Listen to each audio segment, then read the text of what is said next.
That's.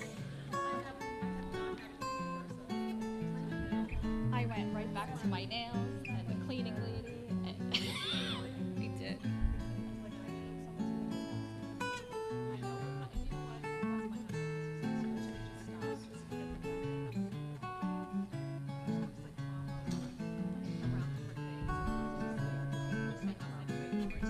Hi, I can see you. Ladies and gentlemen, we're about to start. Okay.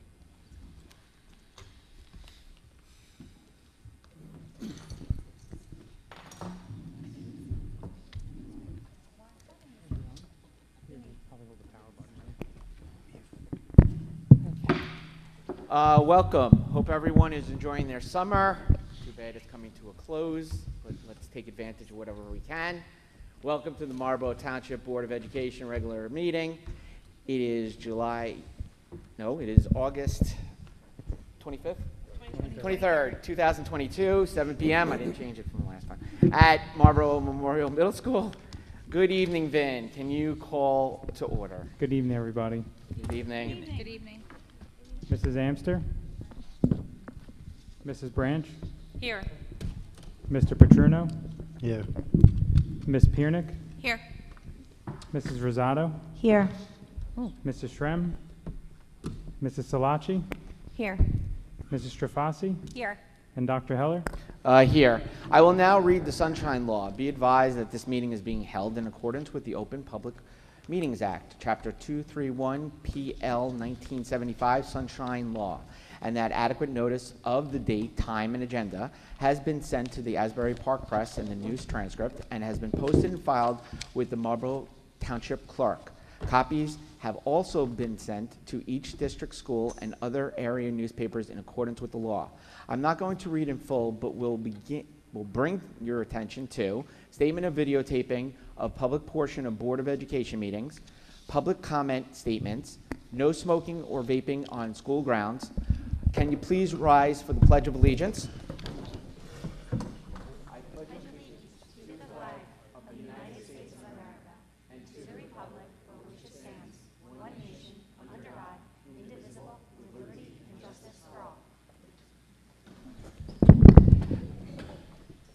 Positive quote.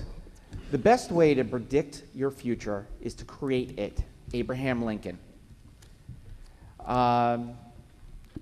So as far as you can see from the public's sense, administrators, members are sitting in different chairs, and you might be wondering why. Well, the reason is simply put, we are role models here, and our students and our staff are going to be beginning school soon. So I felt that, and I'm confident that us making a move would be a good reflection for them. So that's why we moved the chairs and everything. So now on to announcements. Vin, motor vehicle abstracts, please. Sure, all abstracts were run and all have privileges in good standing. Okay, now on to discussions. Mr. Ballone, can you please discuss the comprehensive health revisions? Sure. Good evening, everyone, board members, members of the community. I guess I'll come over here. Brian, I want to make sure this works.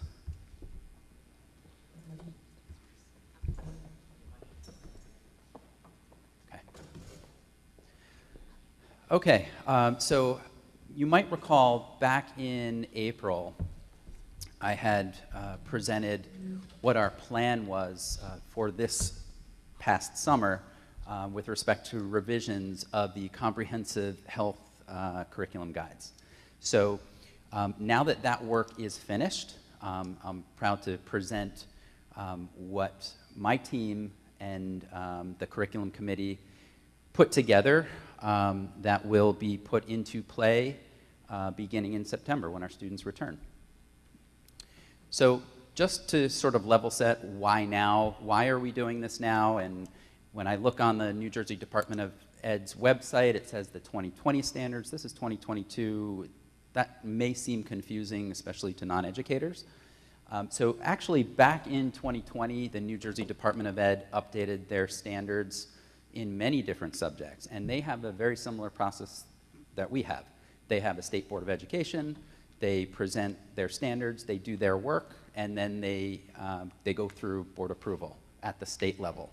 That usually takes some time in terms of implementation for us at the local school districts to begin implementing those standards at any given year. They provided a timeline for us and basically gave us effective for this coming school year, the 22-23 school year, that the 2020 comprehensive health standards must be implemented. So that's why we're doing this now, and that's why the name might seem a little outdated.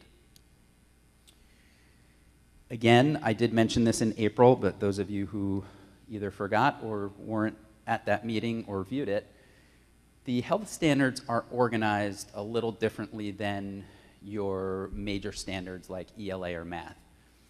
In the major subjects, ELA and math, the standards are organized individually by grade level. In health, in this case, they are organized by grade band. So there's a K2 band, a 3-5 band, a 6-8 band, and a 9-12 band, which doesn't apply to us.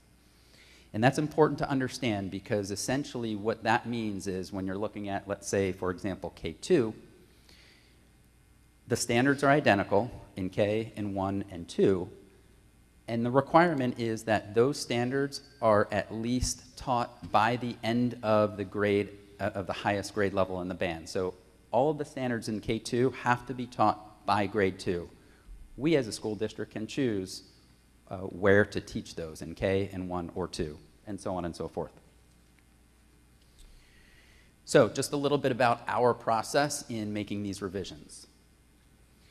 So the curriculum committee met to discuss the general plan and continue to meet regarding all of the health revisions that were taking place. Then it's a little difficult to see down here, but this is step 2. MTPS staff actually revised the health curriculum. Changes were vetted through the curriculum committee, which has some board members, and I'll acknowledge all of the members of the curriculum committee in a minute. The revisions were sent out to the school community with explanations, so hopefully you received my email noting those changes. We also put that communication and all of the associated documentation on our website for the public to view. I'll show you where that is later in the presentation, but it's essentially under the curriculum tab, and then it's under health and physical education. At the top here, we have parents have the ability to opt out or in of specific health standards, and that was something that we discussed pretty extensively at the curriculum committee meeting. And the very end, we will certainly honor parent choice. Really, our theme here is providing parent choice because we know there are parents and guardians on one side of the coin and some parents and guardians on the other side of the coin. Our job is to drive straight down the middle and to provide choice either way. Big thank you to our curriculum committee. I am on it, of course. Dr. Hibbs, thank you for your leadership and your input in that meeting. Mrs. Rosado, the curriculum committee chair, Mrs. Branch, Mrs. Salachi, thank you all as board members for your valuable input and insight into this work. I'd also like, he's not up here because he's not part of the curriculum committee, but Mr. Eric Tagenhorst is the vice principal at Marlboro Middle School, and he is also the supervisor of health and physical education. He was an integral part of making these changes. The two of us worked this summer and really made those changes. And the changes we did this summer, just for clarification, were really revisions to the large curriculum work that was done last summer. So we did not hire any teachers to do this work. Mr. Tagenhorst and I did the work in conjunction with consultation of the curriculum committee, Dr. Hibbs, and other administrators in the district. So as was mentioned in April, we had some concerns that came from various sources. I had personal phone calls with parents. We saw some things on social media. We saw some other concerns hitting the national media. So we tried to take all of those concerns and really provide a district response to all of those concerns. Now, with that said, if there are any concerns out there, either in the public here or watching in the public, I welcome you to contact me. Your best bet is to really contact me. I'll have my email up on the last slide, and we can certainly, you can email me. I love having conversations. Every parent I've spoken with regarding the comprehensive health standards have left saying, thank you so much. I feel way more comfortable now that we had a conversation. So I welcome that conversation, and you can always contact my office anytime. So we're just going to outline some of the responses in a minute. It's very important to know all members of the curriculum committee, so everyone I just mentioned on the previous slides, we really ensured, these are just high-level things now, we ensured that all concerning standards were removed from K through 4, the concerning standards that were brought our way. And then concerning standards were moved to the highest grade level in the grade band, and I'll show you what that looks like down below here. So in the grade 3 through 5 band, which is this first example right here, this standard, remember I mentioned by the end, in this case, by the end of grade 5, we have to teach those standards. So this current standard that you see up here, standard 2.1.5 SSH2, I won't read the whole thing because I know you can do that. This standard was pulled out of grade 3, pulled out of grade 4, and included in grade 5. And the only thing we did in order to really provide parent choice, but still yet drive right down the middle of the road, we are simply providing definitions. So it says differentiate. We're just saying what one is and what the other is. We provide definitions. Those definitions are embedded into our curriculum guide. So if you really go into our curriculum guides and look, you can see that. And we've also provided a script for our teachers for this standard, so they all are providing the identical definition in the classroom. Now, if any students need additional support beyond what we do in the classroom, we are very lucky here at MTPS. We have so many different professionals, counselors, gen ed psychologists, CST members. We have a host of supports for our students. So if anyone needs any individual support, we will gladly pull a student aside, get that student to the appropriate staff member, and provide the support that's needed. We don't feel that it's necessary to necessarily support one single student in the whole class environment. We typically don't do that with anything where a student needs individual support, so why would we do it here? The next one, as an example, this is the middle school band, the 6 through 8 band, standard 2.1.8 SSH9. There are 3 definitions here. We provide the definitions embedded in the curriculum guide, and we move on. Again, if anybody needs additional support, we will give that to those students. But this one was also pushed up to grade 8, which is the highest grade level band. Doesn't show up in grade 6, doesn't show up in grade 7. It is in grade 8 because it has to be, but we also are just providing definitions.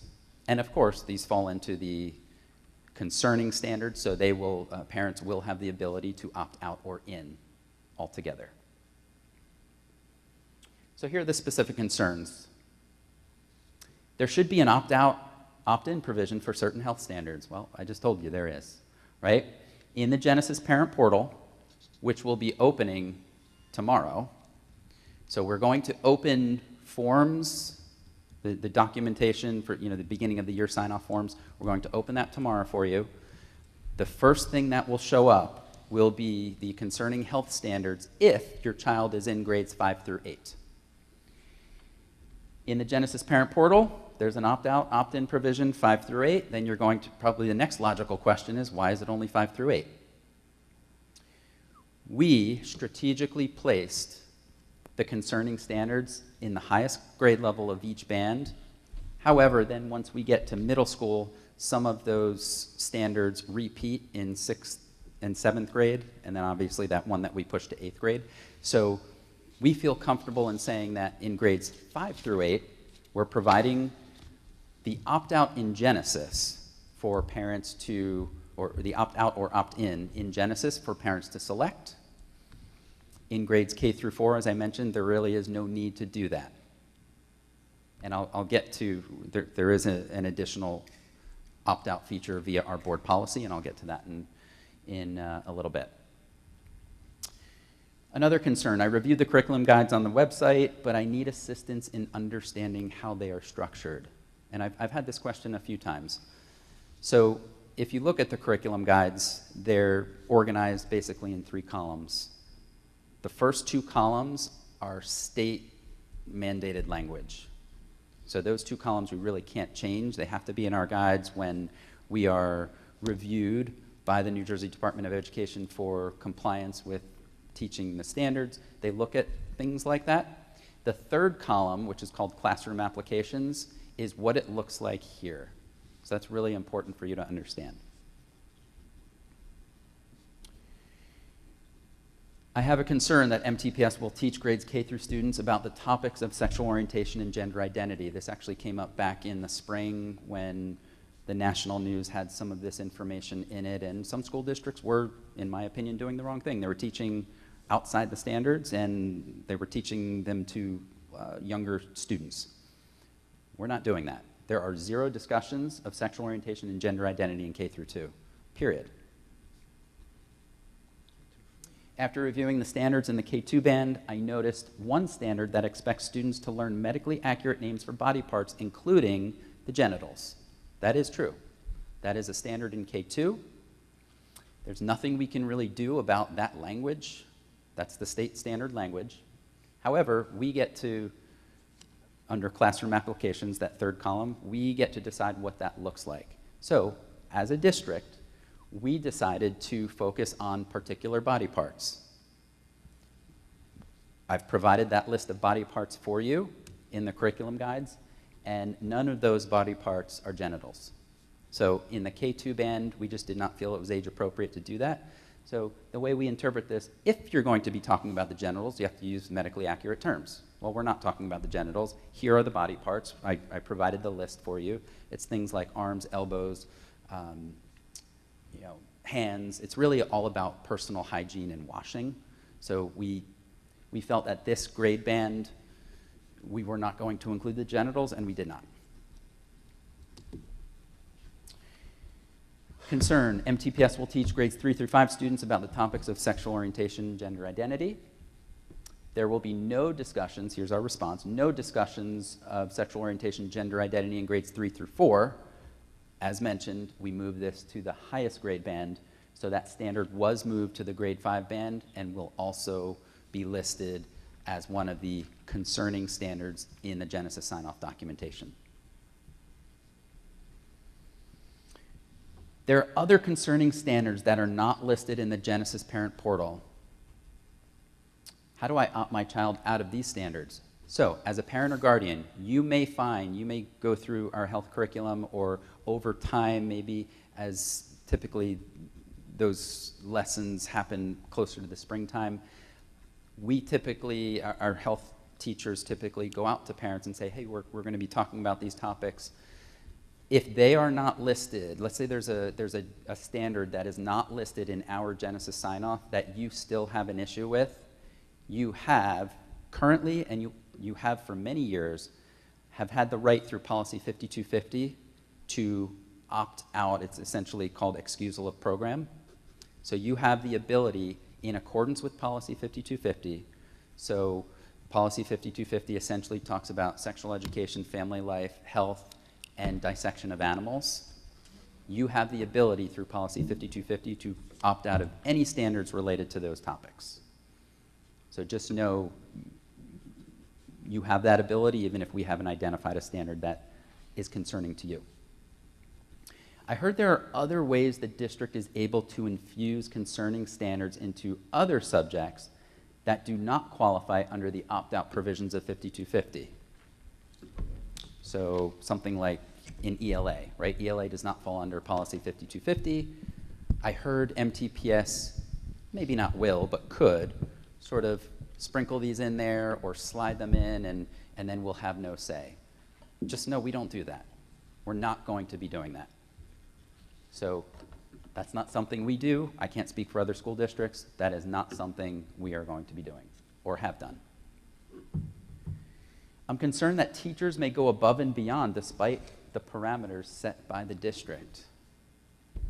Can I be in 450 classrooms every day? I can't. But what I can tell you is we've hired some exceptional teachers here. I should say all exceptional teachers here. And typically they follow our direction. They want direction on things like this. So we've provided them, as I mentioned, with scripts. We are also going to be, Mr. Tagenhorst is going to be meeting with them on the first day that teachers report, which is September 1st. And we're going to go through all of this.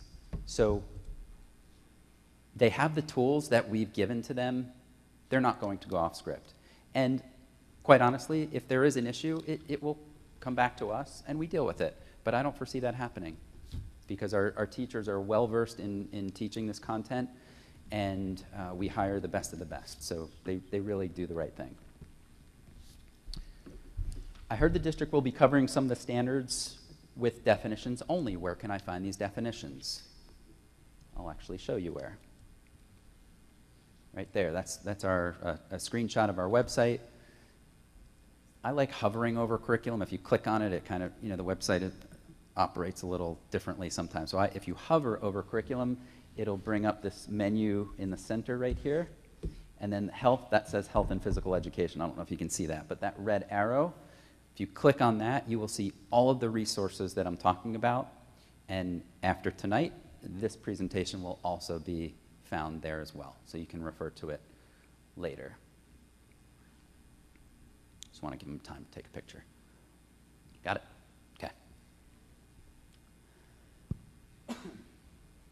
How will MTPS address the needs of all students, including special education? In every one of our curriculum guides, you will see modifications and accommodations for students with special needs, 504 plans, ELLs, gifted students, and that's really required by the New Jersey Department of Education. We always provide appropriate modifications and accommodations for all of our students, regardless of what a disability is, maybe what language he or she speaks. So we do address the needs of all of our students, and I just wanted you to understand that every single curriculum guide has a section for that in there.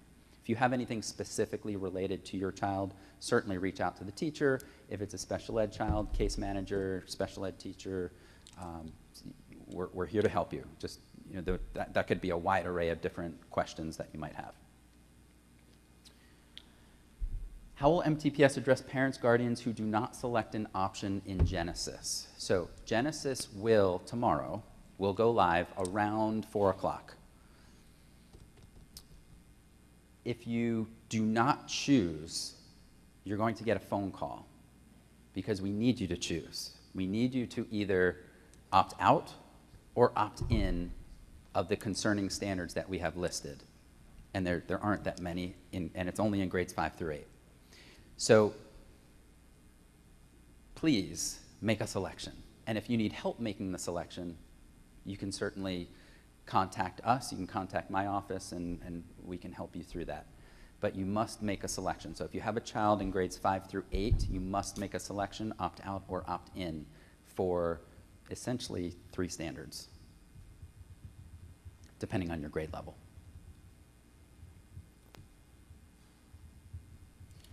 This is actually what the Genesis opt-out, opt-in is going to look like. And I know it's a little small for you out there in the public here. Again, this will be up on the website. But essentially, so this is just a sample from grade 5. So this is what the grade 5 opt-out, opt-in will look like. Just has a little statement about the Board of Education supporting all of you, parents and guardians. We define what opt-out and opt-in are. Opt-out of specific health standards. Selecting this option will ensure the student will not be present for the instruction of the specific standard. Opt-in, selecting this option means the student will be present for the instruction of the specific standard. And this is by specific standard. So in this case, in this example, the New Jersey Department of Ed uses the word performance expectation for what we call a standard. So the standard is 2.1.5 SSH2, right? Gives you the actual definition of, or language of the standard. And then we even give you some bullet points on how this is going to be addressed. So MTPS will only provide the definition, no additional whole class activities. We actually give the definition here so you can see it in Genesis so you don't have to click elsewhere. And then you either select, so it actually is blank first, and then when you hit this little arrow, you're going to see opt out and opt in. You make your choice as the parent or guardian. Please, again, make the choice. Otherwise, we have to call you and say, well, you didn't make the choice.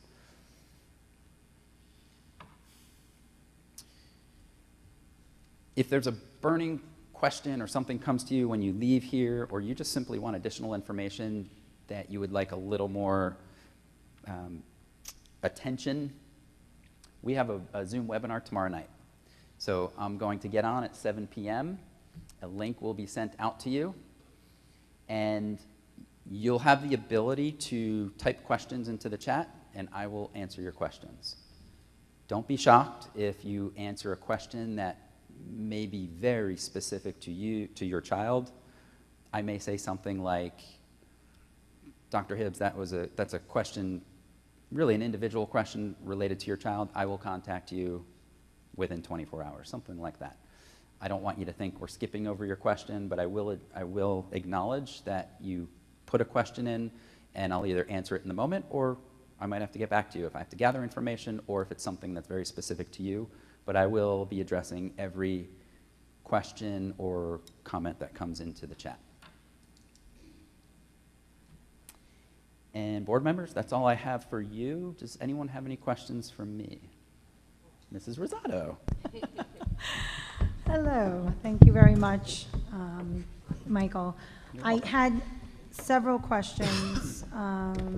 Just that policy 5250, I saw it looked like a hyperlink. Can parents just click on that to get their policy 5250 for the excusal Within my form? presentation, so it's definitely in the documentation. Was there a hyperlink there? I may have put it in. Well, it was like blue and underlined, so I was assuming. I can hyperlink it in if it's But not. where would parents find policy 5250 to opt their children out of other standards that they're not comfortable with? Where would that be located?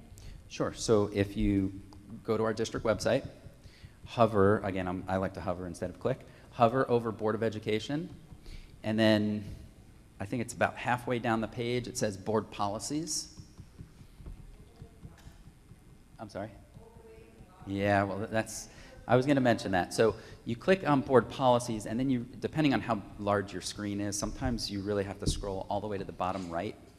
Is there a way that maybe we can make it like more accessible, being that I it's think we talked about doing something on the website. Policy 5250, what I could do is I could also link it where all of the other information is. It is linked in the letter as well, but I could put it front and center on that, Yeah, that might on the be- health and physical education page. I don't think that's a problem. It'll essentially point to where the policy's sitting anyway, so we could have it in two places. Yeah. That's perfect. Thank you. And there's just a couple more questions. The opt-out lists. So obviously you're going to collect the data of who's opting out, who's opting in. How will those lists be communicated with principals and teachers? Great question. So Genesis has the ability to use what are called user flags. And we use user flags for many different things. So a user flag is an indication to both the teacher and the principal that a student, in this case, has opted out. And it looks like a stop sign with a red X on it. You won't see that as a parent. You won't say, well, I opted my child out. Where's my stop sign with the red X? We see it on our end, and every teacher will see that. Very similar to those who consent to publish, right? They have a little camera icon, and we know that they've consented, yes, to publish their picture or their names. There will be another icon that is a red stop sign with an X. So then will they be like a comprehensive list that's like printed out so that Yes. teachers have that accessible when they're going to teach this? Absolutely, and the principals and vice principals will also be made aware. Okay, and then how will we ensure that students are removed from class prior to the curriculum? Is it going to be programmed into a block? Will they know that on Monday we'll be teaching this standard, so therefore we need to program that X amount of students are moving to the gymnasium, the library for So, alternate yeah, instruction? We're doing our best to cluster them together so we don't have students in and out a lot. Mm-hmm. And there really aren't that many concerning standards that we've identified, so we're going to do our best to group them together, and they'll just be out for hopefully just that one lesson. So Okay.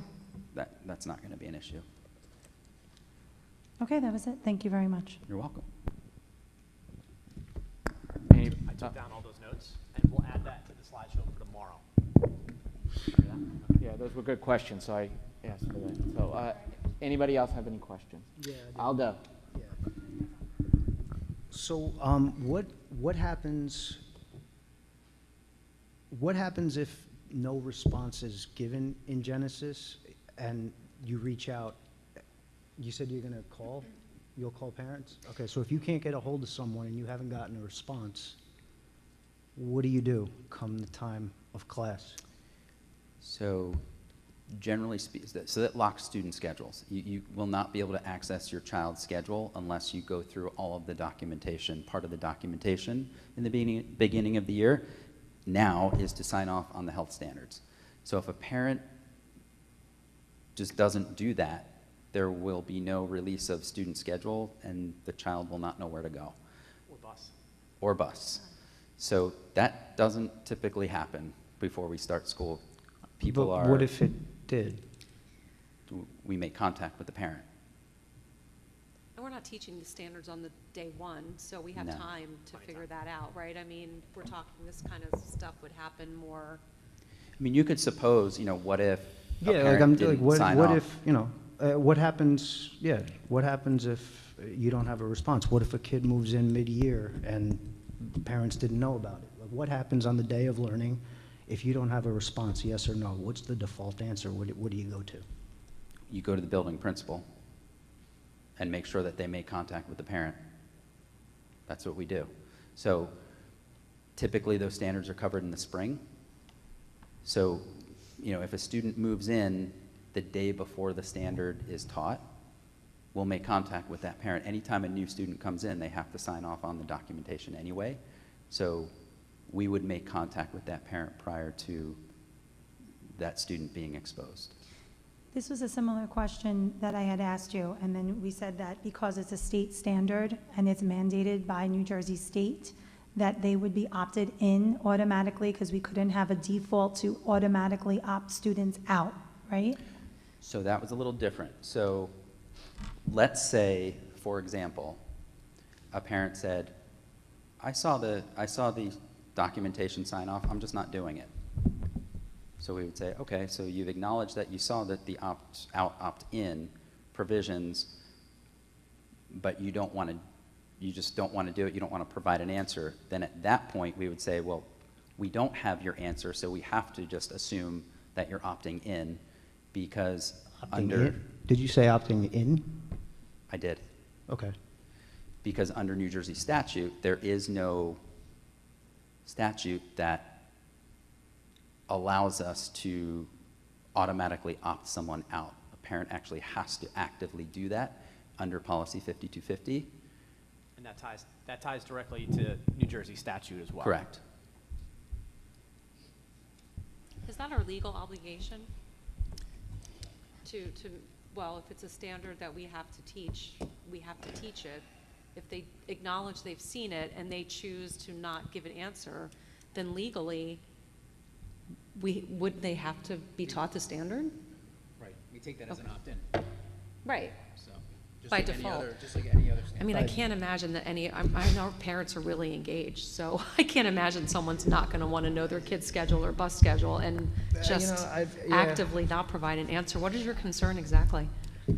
You know what? I mean, I'm not comfortable with a default to opt in, you know? There's way too many hypotheticals. Just going back to myself when I was a kid, I mean, I had two parents that worked full-time and were immigrants and barely spoke English. They weren't, you know, they weren't looking at what's going on at the BOE and the curriculum and opting in. They were, you know, they were just assuming the right thing was being done.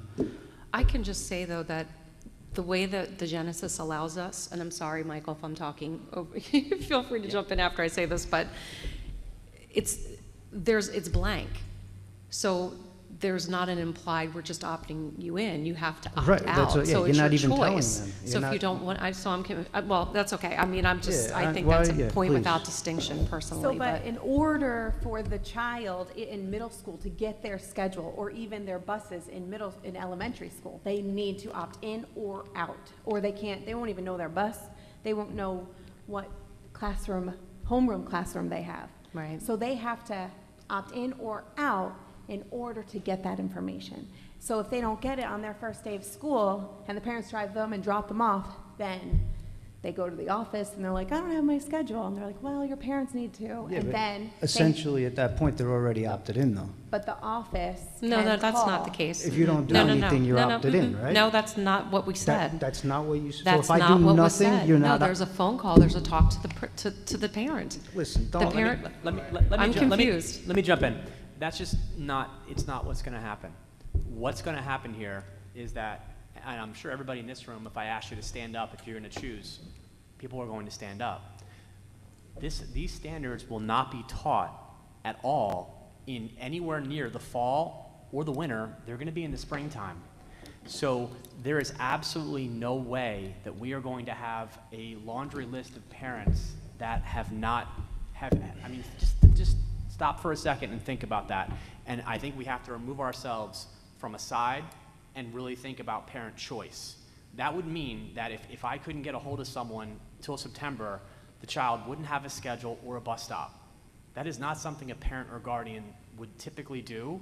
In 10 years here, I don't know that it's ever been done. No.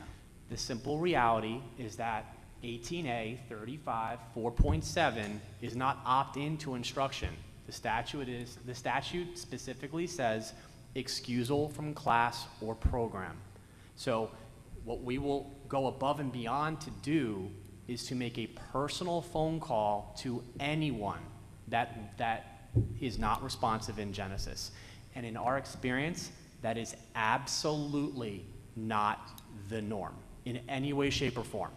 When someone stops responding, it's usually because there's a tragedy of some magnitude, which we will have. Curriculum is the tragedy. Yeah, we will have all of September, all of October, all of November, December, January, February, March, and probably April to contact that parent. So it's just not a concern. We will I'm handle glad it, it's and- not a concern, but for me, it is. I'm sorry. Oh, it's okay. You can have an opinion. It's just, when it comes down to it, what I would be happy to do is to come back at, maybe the September board meeting and report out as to how many people have not responded that we're still looking at, and I'll be happy to report out what that number is. That's easy. We can do that easily. Yeah, it's very easy. Yeah, I think and that's then nice. I maybe think your that's good. concerns could be allayed well before any of these standards could be taught. I think that's a good compromise, because right now we're addressing a So potential concern that's not realistic yet until Well- we know that there's an issue. let's also call it what it is. It's not opt-in, opt-out. You got It's parent choice, Right. and they do opt in or opt out because If the parent does form nothing- doesn't make an automatic decision. Right, but- It asks the parent to make the decision. Trish, if the parent does nothing, They the get kid a is phone opted call, in. so, I'm sorry? If the parent does nothing, the kid is opted in. Okay, well, let's That's see a if that choice. happens, and then we'll figure that out. But by law, there's a standard. That's a So pretty big so I gamble. I think your point's a point without distinction, because it will be Yeah, addressed. And that's and if fine. it's not, then we're going to have Trish, that please, conversation. Please, thank you. You're so welcome. Yeah. You know what I'll even be happy to do, and I'll say this publicly, and it's 7:40. I will not opt any child in without coming to this school board and reporting out publicly what that really looks like. So I don't know how we could do any better than that. So you have a concern, we hear your concern, We'll be happy to address your concern.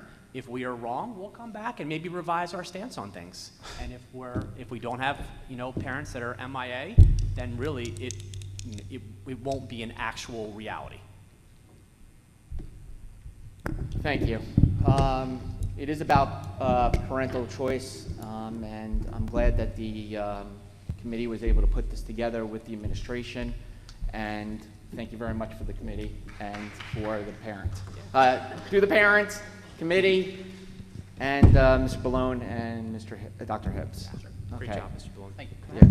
Yeah, absolutely. We'll report out at the regular meeting, not the initial workshop. Okay. Just wanna- Yep. Okay, perfect. Give it about another month. You got it. Yep. Okay, so at this point, Dr. Hibbs, can you please discuss the opening for the 2022-23 year? Absolutely. I need 30 seconds.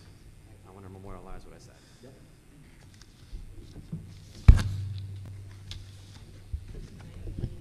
Okay.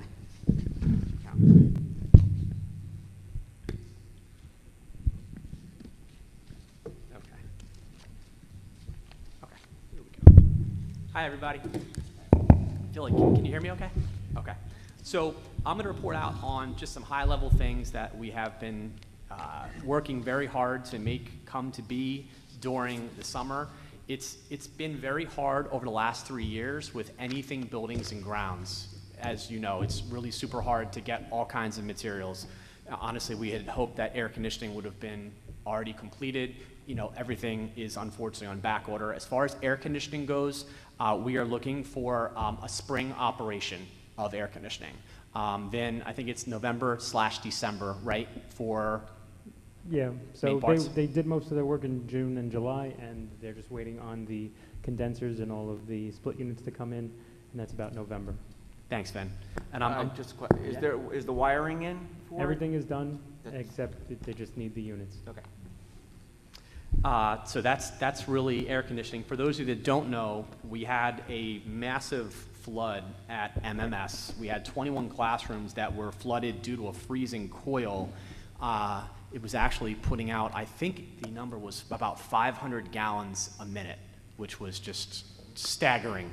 Thankfully, this happened at the right time for us to catch it. And please know, we do building checks on weekends anyway, but we caught this one really as quickly as we physically could, cut the water, but really what that meant is that we had to cut up probably about 3 feet into the wall, and then the carpet had to come. So Old Middle is in the process right now of getting put back together with a brand new floor, not carpet.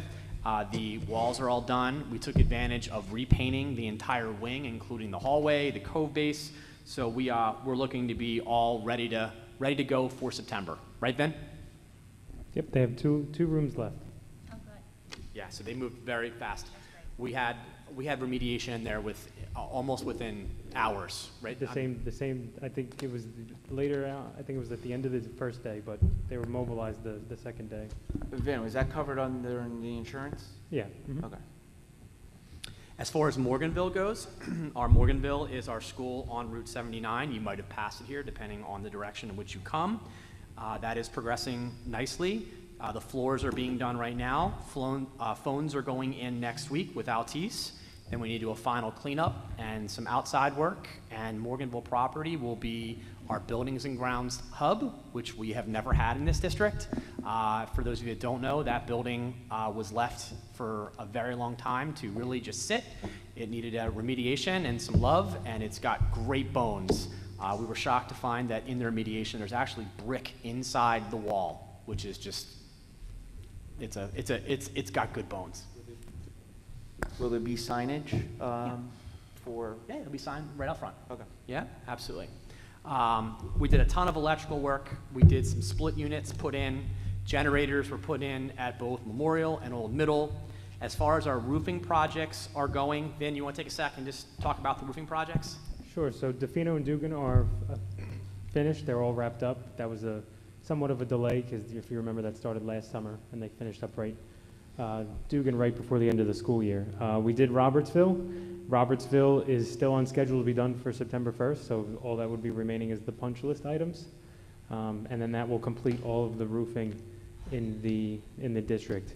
Robertsville shingled roof did not need to be replaced. It was still in good shape. I believe it was only about 10, 11 years old. So we are, all caught up to date with that aspect, and we can turn our attention to other things. Yeah, great job, Vin. Interior and exterior doors, just so you know, Dugan has interior doors. There's been a delay as usual, and Old Middle has had exterior doors. They are also on order. So we're kind of at the mercy of when they actually come. So they are underway installing the Dugan doors, and then after that they'll move their way to Middle's exterior doors. Thanks, man. Did a ton of cement and asphalt throughout the district. If you've taken the opportunity to drive around Old Middle, does anybody know what the window wall is in the back? If you don't, it's pretty amazing. It's original to the building, but it was leaking, which is a bad characteristic of a window wall. So it's looks like it's ready to rock and ready to go. It's beautiful. And then the only other one, there was definitely a question, Vin, on a fence that was going in at Robertsville. Can you share where we are with that? Yep, so we placed that order right when the school year ended and the new budget opened up. We were told that it would be done in August, but the vendor is having trouble getting the fence. So right now they anticipate having it by the end of next week, which is 9/2, and to begin 9/6. So we're hoping that'll be done hopefully before school starts, or at least the first week that school is in session. Yeah. And again, that's... Yeah, no, not at all. I think the general point there is that everything's on a delay. Yeah, it really is. Projects this small for this large of a district normally don't take this long to do. No. Unfortunately, we're at the mercy of the manufacturers and trying to get the material to the vendors that install it. But yeah, this should be done. Normally, it would be done right away within the first month. So once this is completed, then that'll completely alleviate the safety risk that we discussed at the B&G committee. Thank you. Vin, great job on Thank you. B&G. Vin, you're awesome. I just have to thank Mike Ravelli as well and his Yeah. team for just acting swiftly as they did for middle school. Absolutely. And the way they cleaned Yeah. up. Our entire team was there within minutes and ankles deep and dealing with all kinds of emergencies that we never foresaw. Great job. Can I just jump in? Like, I got to see it, what was it, like the day after or something? I happened to be in, and just so you all know, I'm really allergic to mold, and I was expecting, never would have known there was a flood. No, I mean, like, it was clean, so Yeah. as a parent, we have children with issues, and it was great. Absolutely. They did such a great job. I was blown away by how Yeah. quickly they were. Yeah, they got the carpet, which took some getting up effort, out almost immediately. They cut the wall out immediately, so everything was just, and then fans were everywhere. So it was a purposeful and quick remediation, and then we were very thankful that the work that needed to be done, it started almost immediately. So we're looking like we're in great shape. Like in other ways, we're waiting for doors. That's going to be ready to go. So a few other things. On tonight's agenda, you're going to see an amendment to the school calendar. I want to just take a second and explain what that is. So what we have is we have Tuesday, November 8th, which is Election Day, and we've spoken about this before, and many people were in attendance when we've spoken about it. We had said that we will absolutely not be bringing kids in on Election Day into our buildings because we don't love that concept of anyone just being able to walk in to those rooms. In addition, Governor Murphy passed a law where a police officer is not supposed to be within 100 feet of the polling station. So that, coupled with the fact that we don't want strangers or random people in our buildings with our children and our staff, we are amending the calendar to close on Tuesday, November 8th. So what that means that week is we'll be closed the 8th for Election Day, and then 10th and the 11th for the NJEA convention. Now, we have reached out to the Monmouth County Clerk, and we've got confirmation that they will meet. They have not provided us a date. I have been steadily emailing back and asking for a date persistently. I do not have an answer yet, but I will stay on top of that. And what they told me at the outset is that there is nothing we can do for the 2022 school year, but if they can find places in Marlboro to move out, they will move them out if they can find places. I've had several conversations. I had to send a very strong email about the fact that we really don't ever let just random people walk into our buildings, and it's not acceptable, and it's not okay, and it's time for people to wake up and look at what's happening in the world around us. And I will be very persistent in this endeavor, and my attempt, or our attempt, never mind, will be to move the June election out. Now, if for some reason they tell me no, what that will mean is we will have to come back and amend the district calendar again. I'm not there yet. I'm not saying we're amending the June calendar, just putting it out there publicly that our goal is to have them transfer out of the buildings into ancillary places. They could tell me no, and in the email back to me, they were very poignant about the fact that I don't get to just tell them they can't come in, which, okay, all right, that is the law. However, we're going to do what needs to be done. So if I ever need the support of our community in this endeavor, I'm hoping, I don't even hope, I know that you'll raise with us, because I think everybody feels that we don't want elections in our buildings anymore. So that's where we are for the school calendar. On this agenda are also a host of curriculum guides. We just had a health discussion. Again, we respect everyone's point of view. Whichever, Mike used the analogy of the coin, whichever side of the coin you're on, we drive right down the middle. You can have total choice. You have total choice as a parent. Just tell us what you want, and we're happy to help you. Just so you know, our admin retreat is coming up on Thursday and Friday. We get together for 2 straight days and really talk about everything security-wise, education, the year, and we really have great learning sessions together.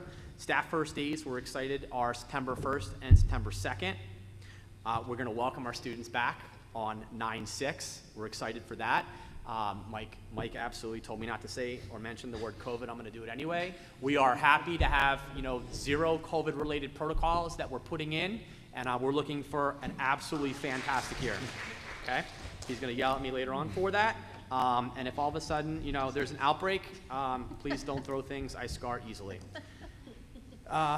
Just as far as mental health goes, I just want to take a second. Mike really touched on this, and I'll be quick before I'm done. I really want to draw attention to the fact that we have had in our district, and you may not even know this, 2 general ed psychologists, 1 at each middle school for almost a quarter of a century, right? Well, at least going back to Old Middle. Dr. Baskin would have come later because Memorial was built later. And we also have 2 general ed social workers this year. So we have 4 people that are really dedicated towards the mental health of our children. That's in addition to all of our incredible CSD, right? I want to thank our board and our community for that support. Really, we're very lucky to have what we have. And in addition to that, we are in talks right now and waiting on a final quote back from Rutgers so that we can maybe have another level of partnership with them as well, which would give us access to just so many resources for our parents, individual therapy, group therapy. So we're still waiting on that final piece back, but our goal here is to make sure that we have every level of support, recognizing the last 3 years have been so hard for everybody, but just in general, that we really need to put the mental health of our students and our staff as one of our top priorities. Wanted to make sure I hit that. In case you didn't see it on here, we have a dispatcher, and you might see that the dispatcher's job description is being revised. We took a quick look at that and realized that we didn't need the dispatcher to drive, because the whole concept is that we want the dispatcher to actually dispatch down in transportation. So if you have a question as to why we're revising for the second, or revising the original, that's why. We're excited for our dispatcher. The buildings are getting their finishing touches. So if you're out and about yet, so we're not quite done yet, but we still have a few more days. So just excited for the kids and smiles, faces, and a breath of fresh air for the year. Sir. Thank you so much. So some exciting things coming down the pike. That's awesome. So at this point, Kim Georges, Kim, if you're in the audience, hello. Can you please discuss the program Access for all ELL students and their testing performance? Thank you, Kim. Thank you. Good evening, everyone. Good evening. Thank you. It's my pleasure and honor to serve as the Vice Principal of Robertsville and also the District Supervisor of ESL. So for tonight, and what I do annually, is I report out the Access for L's test results. Now, what the Access for ELS is an annual test that determines whether the child will stay in the ESL program or if they have graduated and attained English language. So before I give you the results, I just want to talk a little bit about the process for identifying an an ESL student. Usually that information comes in on the registration form. So Mrs. Moksimic will provide every parent with a language survey that asks if there's any other languages that are spoken in the home. If any other language other than English is identified anywhere on that form, we make note of that child and they are screened for ESL. Another way is sometimes students come in from other districts. If they are transferring in from New Jersey and we see that they are receiving ESL, they will automatically be enrolled in our ESL program. And if they do come in from out of a Access for ELS state, because not all the states in our country participate in the WIDA standard, is what they're known as. But if they are a WIDA state, they're automatically enrolled. But a state like New York, where they don't participate in WIDA, we will rescreen them using the WIDA method to see if they are eligible for ESL. We will notify the parents. Right now, as a matter of fact, over this week, we are screening all the new students that have another language identified. We have about 65 students that we are screening throughout all the buildings. So a lot of times the ESL teacher can, notify the parent right there and say, we will be sending you a letter that they do qualify for ESL. So all parents are notified.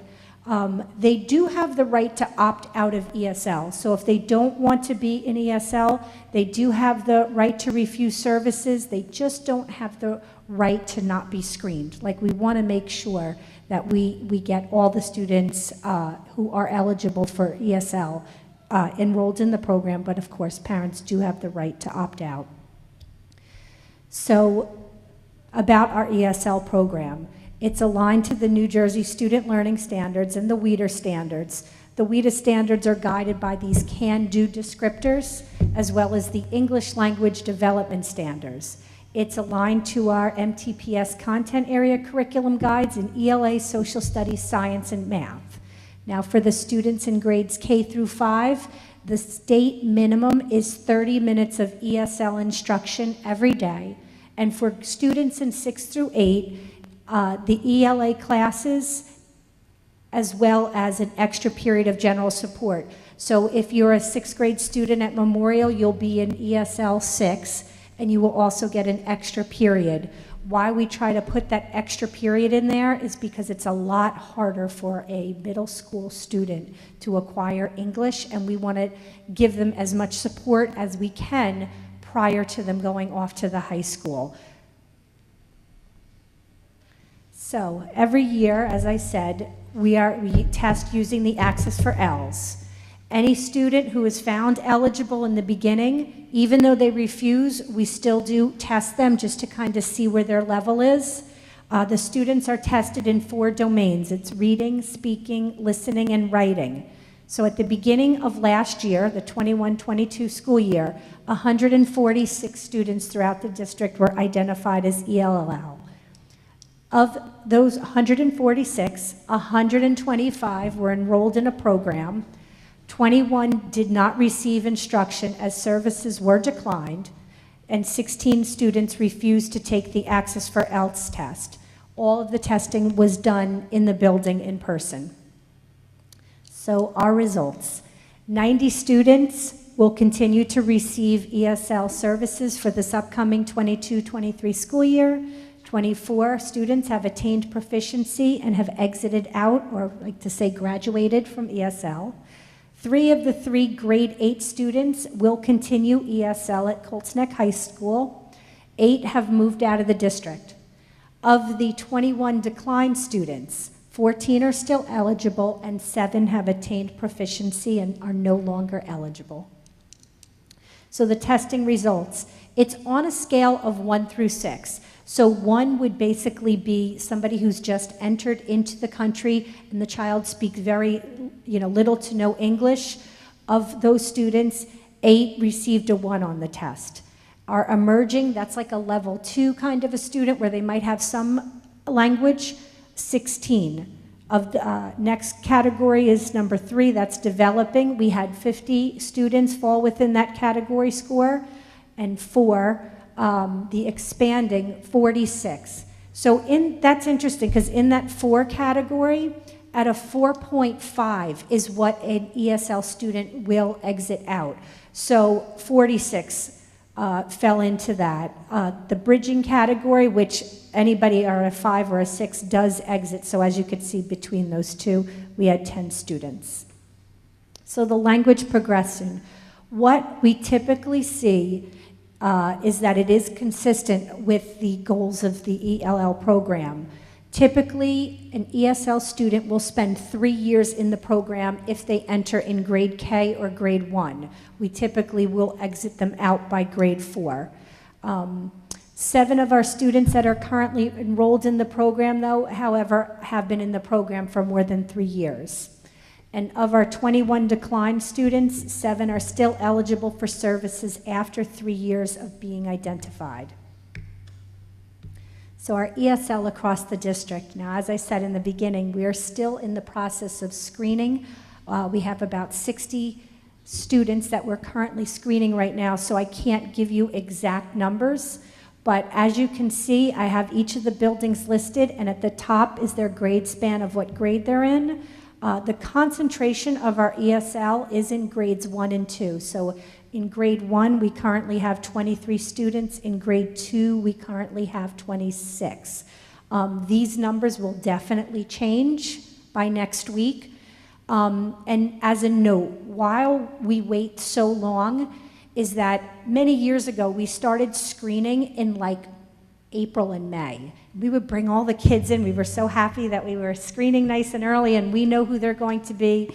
And they come into school in September, and they're speaking beautiful English, because you know at that age, they're a sponge, and they acquire language so quickly, is that what they looked like in May, and maybe they've had lots of summer enrichment programs and things like that, they come in September, and now they're not eligible anymore. So we found it's very beneficial to kind of wait for the last minute so that they've had the summer to kind of develop a little bit more and acquire more of the language naturally. And so it's a pretty accurate number when we screen this last few weeks of school. And we also have a high mobility rate. So we get lots of students that are coming in, and they're coming in kind of like this week and next week. So we try to get them screened right away so they could start as soon as possible. So these numbers will change within the next few weeks. So our language breakdown. As you can see, our largest population is Russian speaking, and then followed by, which is growing, it's our Spanish population of 8%. And then beyond that, we have Armenian and Ukrainian speaking students. We also have a nice slice of Urdu, Telugu, Tamil, Georgian, Gujarati, Chinese, and Malayalam and Punjabi. So we have a wealth of wonderful languages that are spoken by our students. Out of all of our ESL students, 92% are not economically disadvantaged. Our ethnic breakdown, 65% of the students are reporting white as their ethnicity, where we have 22% are reporting Asian, 12% are Hispanic, and we have 1.1% that are reporting American Indian. Out of those ESL students, 23.3 are a student with a disability. And we have found that 23.3 is actually the hardest to identify, because as you can imagine, a student is coming in, they're not speaking English. So, you know, it could potentially look at they're just taking longer to acquire English, when it actually could be that there is also an underlying disability as well. But that makes up 23%. So that's it for annual reporting of Access for ELS. Thank you so much for all your time this evening, and have a wonderful school year. Ms. George, I do have a question. Of Actually, course. I'm very glad that you asked about the last slide. Oh, So my yes. question to you is, I'm not putting you on the spot. If a student is in ESL for more than a given time, when does it become problematic and considering for child study team or evaluating it? Because I know of many situations, not in this district, but in other districts. That's a great question, because as you can see, the numbers are concentrated in first and second grade. So we typically will look at, is there a progression where we are noticing that number, like say I said the 4.5 is what they exit out at. If we don't see growth along that, typically the ESL teacher will meet with the classroom teacher and say, well, what is math looking like? What are the other subjects looking like? Is there some other factor that's going on here? I would say we pretty much would refer after that third year where we're still seeing the struggle and we're not seeing any growth. Right, because I know of, okay, so fortunately, by 3 years, you're evaluating you're going a deeper dive, and you're looking into it and considering it for conversation with the child study team, et cetera. Absolutely. Because because I know that a disability could impact them on this test. 100%. Okay. And so, I'm glad to hear that. yep, and there is something called an alternate access for ELS test. So if they do have a student with disabilities and they're in, say, a self-contained program where they get the DLM or the alternate that we take for NJSLA, we'll also provide them with the alternate access for ELS test. But that's why we contact every single parent who lists something else. And just recently, we had someone put a language on there that typically we don't see. And so I sent them the letter and said, well, come on in and have your child screened for ESL.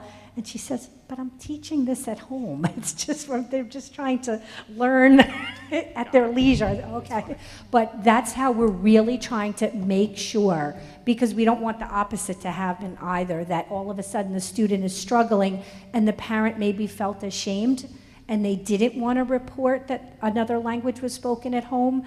So we kind of really want to work closely with all the classroom teachers, especially when our newly enrolled students are here, because we don't want there to be any shame with being in the program. No, thank you I appreciate that. Thank you. Anybody have questions? I have another quick question, sorry. Are the programs for the youngers, are they push in or are they pull out classes? So it's a combination, but what we're going to try this year is we looked at a new program called Let's Go, and it's a leveled program, and it's levels 1 through 6. So we are looking at now trying to combine, not by grade level, but by ability level, because now that we have so many concentrated in first and second grade, some of those first graders just came here, whereas some have went to Abbott. They're now, they kind of know like some of the language. So we want to try to really best suit their needs. So the ESL teachers and I are looking that we were going to group then by ability, and we're going to look at how they either screened on the access, the entrance screener, or how they did on the access for ELS test. So we're going to try to level this year. Yes. One last question. I saw that Dugan and Robertsville have the highest amount of ELL students. So how many teachers are there that are teaching ELL across all of That is a great question, because I think on the agenda tonight there is a new ESL teacher. So I am super, super excited, because currently we have 4 ESL teachers and they are really spread. So this 5th teacher is really going to be such a huge welcome addition, because now we're going to be able to really maybe increase that 30 minutes to be a little bit more. So we're looking at if we could do the pull-out in the ELA, and we know that this Let's Go series is really giving them a lot of that foundational English knowledge. We will now have the resources to do that with the 5th teacher. So right now, what the configuration looks like, it was Mrs. Sherman in Robertsville and Asher. We have Mrs. Grogan, who was at Abbott and DeFino. We have Mrs. Garayo, who was between Dugan and Morel, and as you know, the Dugan numbers are high, so it was very hard for her to run back and forth between Dugan and Morel. And then we have Mrs. Greeley, who was doing here and over at DeFino. But, you know, our numbers are increasing at Memorial, and it's requiring a lot of attention because they're really a very vulnerable population of kids. It's one thing in first grade, you know, we can give them picture cards for their basic things, you know, but they're in with one teacher all day long, whereas now here they come here and, okay, follow the lines in the, that doesn't help. They need someone with them, you know, they need a lot of support. So this fifth teacher, thank you very much, is really going to make a huge difference in the program. I just have one question too. You mentioned you're using a new program called Let's Go. Uh-huh. And so how quickly do you know if this program is helping or not helping? Like at what point are you evaluating this program and how successful or not it is? So we're considering piloting because this was done with Title III money. So we're piloting this year, and we're going to look at it closely. I guess our greatest measure will be to see how much of an increase on the Access for Else test they did. So if we're seeing numbers like maybe more than 10% increase, and we're seeing they're jumping up by 20–25%, I would say there's definitely the program's viable. Thank you. You're welcome. Any other questions? No, thank you so much. Oh, you're welcome. Thanks, Thank you Cam. for allowing me to come in person. Yes, thank you. Thank you, Kim. So, ladies and gentlemen, public comments. Those who wish to speak should state their full name and place of residence. Comments should be limited to 3 minutes. Please use the timer in front to be mindful of your time. Members of the public should be respectful and avoid back and forth or debate with administration, professionals, or board members responding to the inquiry or comment. Again, no back and forth. Be respectful and civil. School board members and administration will withhold comment until after public comments. And I would start with Vin. First up is Mrs. Colby.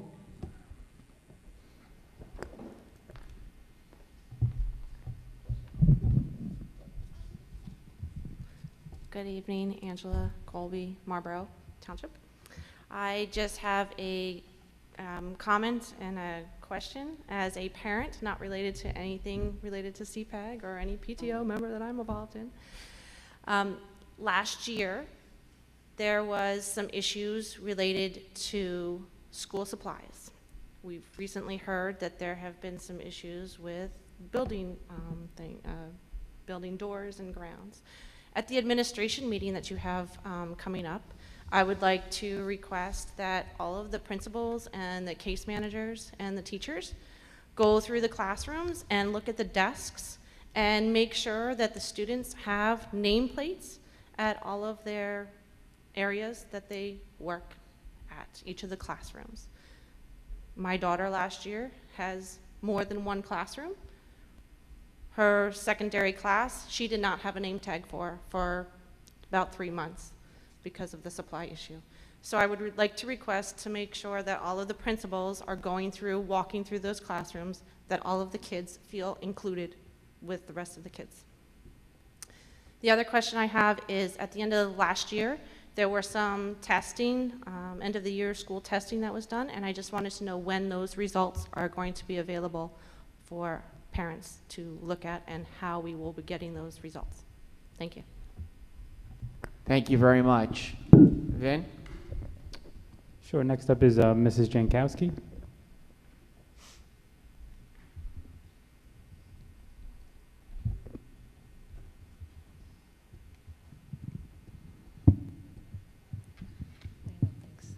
Hi, Carrie Jankowski, 25 Whitman Road. I wanted to comment as to say thank you to Dr. Hibbs and everybody he represented on 2 things that he recently posted. I know that we spoke that I don't have social media, so somebody sent me a post that you put on behalf of superintendents about not asking to not do New Jersey Start Strong come September, and I can't thank you enough for that. I think that is a wonderful letter, and I couldn't agree more. I think that in September, trying to get to know your students, making a social, emotionally well environment is way more important than yet another New Jersey state assessment. Just from personal experience, I was a honors student, but on those tests, I did horrible. So I doubt the validity on some of those tests with regards to students. I was just too anxious to take those tests.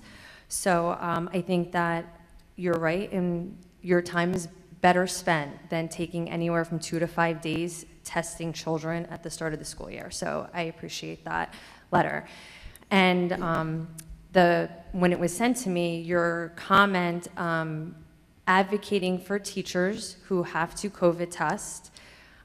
I know the governor made a decision, but I just saw that you commented on that. And I can't appreciate that more than anything, that you stood up for your teachers who had to stand in line week after week, month after month to get their brain tickled, as I said, those nose swabs, and they did it.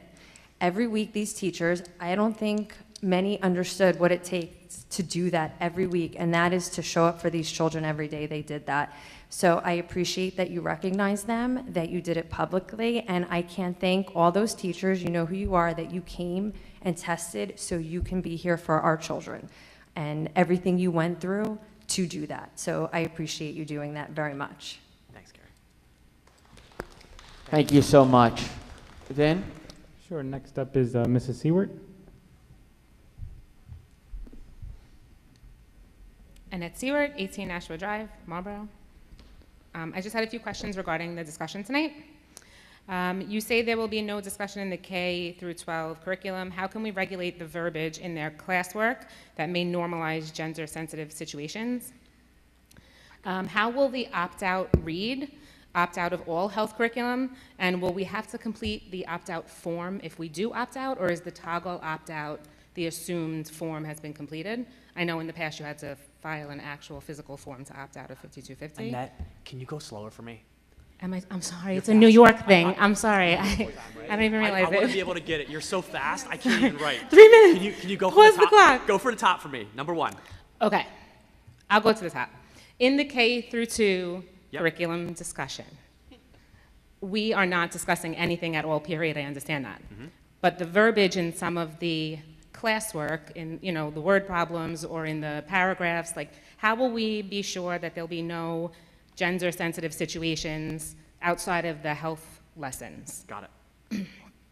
And then how will the opt-out toggle read? Will it be an opt-out out of all health curriculum, or is it just an opt-out of the sensitive topics? And will we have to complete the opt-out form if we do toggle out, like the 5250 form that before all of this debacle began? Do we have to print out the form, fill it out? And then this one I'm not looking, this is a hypothetical, but I just was wondering if the conversation had been had.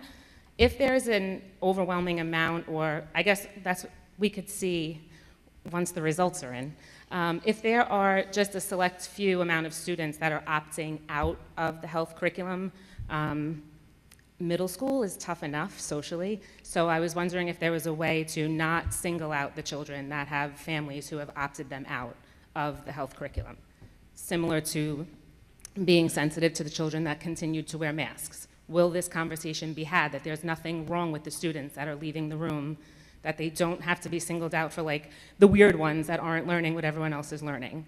And lastly, I just would like to personally thank the psychologists of the community, because my child happened to be one that benefited from the services. So if we are concentrating so much on the mental health crisis of the children in this country, are we going to normalize talk therapy and speaking with someone as being strong instead of being weak? That's it. Thank you. Thank you. Vin? I have no one else left on the list, but would anybody else like to speak? We see none. Thank you, Vin, for that. Administrators and board members will respond afterward. I would like to make a motion to close public comments. Do I have a second? Okay, I start Christina. Whoever, okay, let's throw the coin up. Christina. Any discussion? I see none. All in favor say aye. Aye. All those say no. The ayes have it. Would anyone from the board administration, the board or the administration, like to comment? I'll go with the administration first, and then we'll go to the board if that's okay with everyone. Sure. Dr. Hibbs, Yeah, I can take it. Michael. Yeah. Angie, great question. So I will, as soon as I'm done speaking here on this, I'll pick up my phone and I'll text or I'll email for that to get put on the board agenda about the concept of your nameplates. Completely agree with you. We don't want to ever feel or make a child feel like they're excluded and not included. So I will handle that from the dais for you. Absolutely. Come again? Oh, you got it? Thanks, Mike. Perfect. He's already doing it, so it's done. And as far as the end of school year testing and when available, Mike, did you got anything to report on? Yes, the EOI results. So depending on your child's situation, you should have received end-of-year assessment results in math. I'm assuming you're speaking about math because that's where those are typically the end-of-year assessments that we give that are more summative as opposed to the regular common assessments by quarter. If you did not receive that information, certainly contact my office and then I can help you navigate who to contact. Maybe it's the building, maybe it's a department, but I can certainly get that for you. We did communicate to all students who took the end of year assessment and also provided standards that they missed on that assessment so they could work over the summer. So if you did not receive that, there could be several reasons why that did take place or didn't take place. Reach out to me personally. I will direct you to the right spot. Michael, do we have that data for the end of year assessments? Like, We do, yes. okay, because I saw the common assessments. I didn't see. Yeah, I provided common assessments for you, but we can provide, I can report out on that as well. Okay, great. Thank you. Okay. Thank you, Michael. Carrie, thank you very much. That was awesome. So for those of you that don't know, last year, or 2 years ago, I guess it would have been, Mike, they canceled state testing, and then essentially they threw state testing onto last fall and called it Start Strong. So the tweet that I put out was, it's really, in my opinion, there's better uses of time. I'll try to use grace. We have very strong processes for data that can pull and drill down to a standard by child. That is not that. The other thing I'll say is that I know a lot of people in education, and not one of us were asked about our opinion on whether or not that should or should not occur, which I find to be not best practice when you're really implementing an initiative. So I'll leave that. So thank you. And the second one was I put out a tweet before the governor canceled the state testing, saying, please cancel the state testing. It's just so crazy at this point. It didn't make any sense. And thankfully, I got 1 out of 2. Apparently, I don't get everything I want. So 1 out of 2. Not yet. So we're hoping. So Carrie, but thank you. That was very awesome of you to say that. I appreciate that very much. Annette, okay. So for K-2 verbiage, I have to read into your words a little bit, and if I do it the wrong way, just come up to me after, and I'll be happy to. I think what you're referring to is, are we going to have any of those types of discussion on sexual orientation or gender identity? Will they be woven into like word problems, or will they be in a textbook? And the answer is no, not at all. Should never happen. If you do come across something, again, Mike said it best, we cannot be in 450 classrooms every day. If you ever have an issue, see something, right. Say something. Perfect. There you go. Okay. Yes, that's exactly what I would do. I would reach out to your building principal, and then we can dig into that. As far as the opt-out, it's going to work exactly. There really are 5 concepts, we'll say, that were really flagged by our parents and guardians, and that were really in the national spotlight. When you really drill down into that, we removed all of that out of essentially 3 and 4. It was never in pre-K through 2. Pre-K through 2 was sensationalized on the news. Now, what other places did or did not do, we never had or engaged in those discussions, so I can't speak for others. So at the end of the day, what you have for us is grades 5, 6, 7, and 8. When you go into Genesis, you're going to have options. Grade 8 will have 2 options. 5, 6, 7 will have 1 option to opt out. If there's another standard that you would like to opt out of, you have to follow the normal process of 5250. That could be an email to your building principal. That could be a note sent in with your child. I think it says something about written. I actually have it right here. It just says a signed statement, so there really is no form. You may be referring to a form maybe that the health teacher has sent home in the springtime, but you could write it on a napkin and send it into the principal. It does. And we'll honor We that. prefer not a napkin, but yes. And just remember that 5250, it's not all encompassing, right? So I'm going to read you the specific language. The Board of Education directs that a pupil be excused from any part of the instructions in health education, family life education, sex education, or instruction that includes dissection of animals that the parent, parents, or legal guardians of the pupil or the adult pupil find morally, conscientiously, or religiously offensive. So it has to fit into that category. And when was that put into place? This policy was approved in May 2014, but you can't go by that because I got here in 13-14 and we transferred from school boards to Strauss SMA. So that's the reason why that's dated there, is because that was the transfer date of that policy. So how far it went back into perpetuity from school boards, I don't know. It's been here a while. 18835 4.7 has been here for a while. So that's what that will look like. And then when you go in as a parent in 5, 6, 7, 8, you'll hit the drop down, you'll make your parent choice, and if there's anything else that fits into that, just send in a napkin and you're good to go. Clean napkin, good to go. That was the opt-in, opt-out. Is there a way not to single out for the opt-out? Yeah, we'll have a conversation on that piece. Mike, you want to take that? We will, and I'll even bring that up at the administrators retreat. But the middle school, I taught in middle school, students are pulled left and right for every reason. No one, especially in a middle school, really stands out for going to the media center, going to the counselor. It's kind of a regular course of business. But I'll bring it up just to ensure that throw that on the agenda. All of our principals Mrs. are aware. Stewart had a great analogy of the masks, because that's exactly what we did. When we said mask is choice, we said we would go out to any parent or guardian that we would ensure that we'd have great, respectful conversations. We don't make fun of children for any characteristic or any reason. We never support that, so we will be happy to engage in those conversations. Yeah. What was your question? That was what I was Okay, got it. Okay. I was asking if it's going on the agenda. Yep. Oh, yeah. He's already a step ahead of me. I'm sending emails. He's adding to the agenda. He's cutting out the middleman.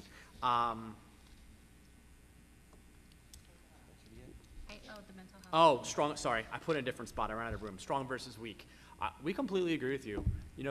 We are, as a society, we have to make sure that we're inclusive of everyone.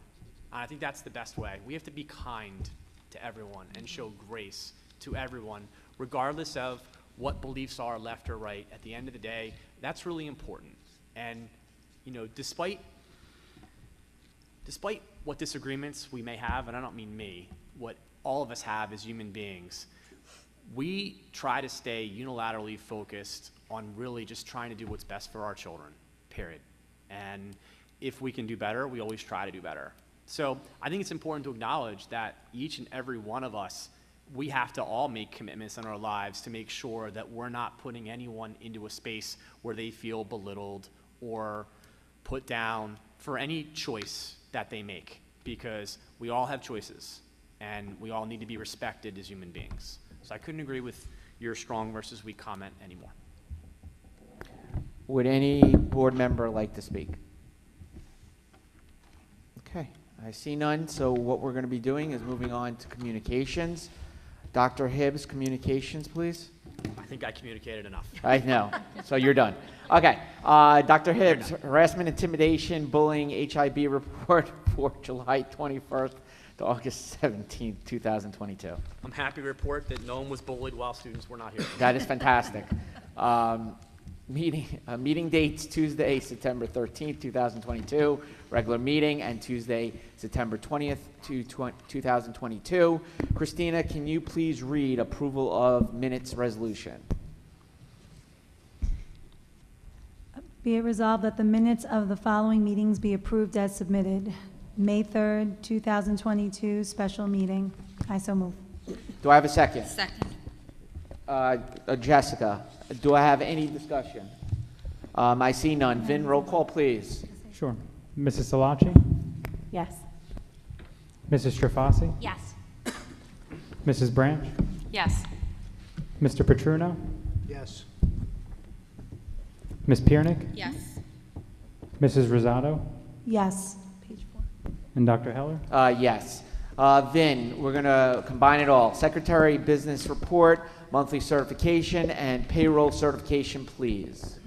Sure, this is just to certify that as of July 31st, no line item account has been overexpended. And then for the payroll certification, this is just the total amount for the July 2022 payroll. Thank you, Vin. Now we're going to be moving on to committee reports. So do we have anything on the building, grounds, and beautification? Anyone? Sure, so aside from what everything Dr. Hibbs relayed, that was mostly what we talked about. We did talk about a couple of other items aside from the big ones. One was just the playground safety discussion. So we were asked to get an inspection of all of our playgrounds, and we did so before the end of the year. We shared that report with the B&G committee, and a lot of things came back that were successful. There was just a couple of things that they wanted us to address as far as wear and tear. No safety concerns whatsoever. It's just it's time to upgrade some of the items, whether it be like the chain links on the swings or the borders, just to make them a little bit safer. So our staff, aside from having to deal with the 21-room flood, has been able to address most of those items over the summer. The last thing was the water lead testing. So they moved it up a year. We were required to do lead testing at the end of the year. We posted all of those results on our website. Most of them came back okay. There were some areas in certain schools, whether it be, I think the most was about 2 or 3, were addressed where there were signs that says no drinking source available, but it is safe for hand washing. Those are being updated as well. Some of them did occur in 50 to 60-year-old buildings, so it would be quite an overhaul to resod the pipes and change originals out. So right now, if they're not being used, we just close them down. Good. And all those results are on the website. So good? Everything else? That was good? Yep. Good. Beautiful. Thank you. I hit most of it. Yeah. Thank you so much, guys. Jess, anything from communications? Yes, we met yesterday on August 22nd and discussed issues raised from the last Board of Ed meeting, such as recognition of staff and students, strong focus on mental health, training, data-driven instruction, parental involvement, and the concept of town hall. Excellent. Thank you very much. Christina, anything from, well, I think we went over curriculum, but anything else additionally? We didn't know, I really, Michael went over everything. I typed up 9 pages of notes, and he went over everything. But basically, do you want to discuss the common assessment data, assessments 3 and 4? Sure. Because we did discuss it. Go. Do you want me to share the Absolutely. results? Okay, so in addition to all of the health standards, I just want to make a note that it took an enormous amount of time to go over the health curriculum. There was a lot of back and forth, and I have to say, we really did come together to give parents the choice. And Mr. Ballone and Dr. Hibbs really did answer all the questions that I had, millions of them as they may be, and I appreciate that. In regards to the common assessment data, ELA, the results were as follows, and I'm just going to basically compare common assessment 3 to common assessment 4 to show whether there was growth or loss. In grade 1, went from 86% to 92. Grade 2 was 86% to 87. Grade 3 was 85% to 84. Grade 4, 86% to 89. Grade 5, 85% to 80. Grade 6, 73% to 78. Grade 7, 82% to 70. And grade 8, 74% to 66%. In math, the results were as follows. Grade 1 was 91 to 92%. Grade 2, 87 was stagnant to 87. It stayed the same. Also, grade 3, 92%. There was no growth there. Grade 4, 72% to 84. Grade 5, also stagnant, 76%. Grade 6, 74 to 72. Grade 7, 80 to 74. Grade 8, 77 to 79. Algebra, we went from 85% to 77%. And geometry, 87 to 88.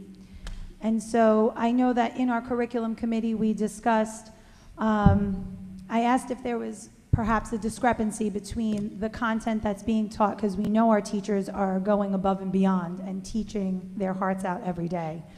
And maybe there's a discrepancy between our assessments and what we're teaching. Are they matching? Are they reflecting what we're teaching? Is the language in the assessments perhaps different or worded in a way that may be confusing to students? Is it that it's online or not online? So could the administration talk to us about the plans in place to maybe tackle any of the stagnant areas or learning loss in everything I just mentioned? Sure. Thank you for all those numbers. I know that was a lot for people in the audience.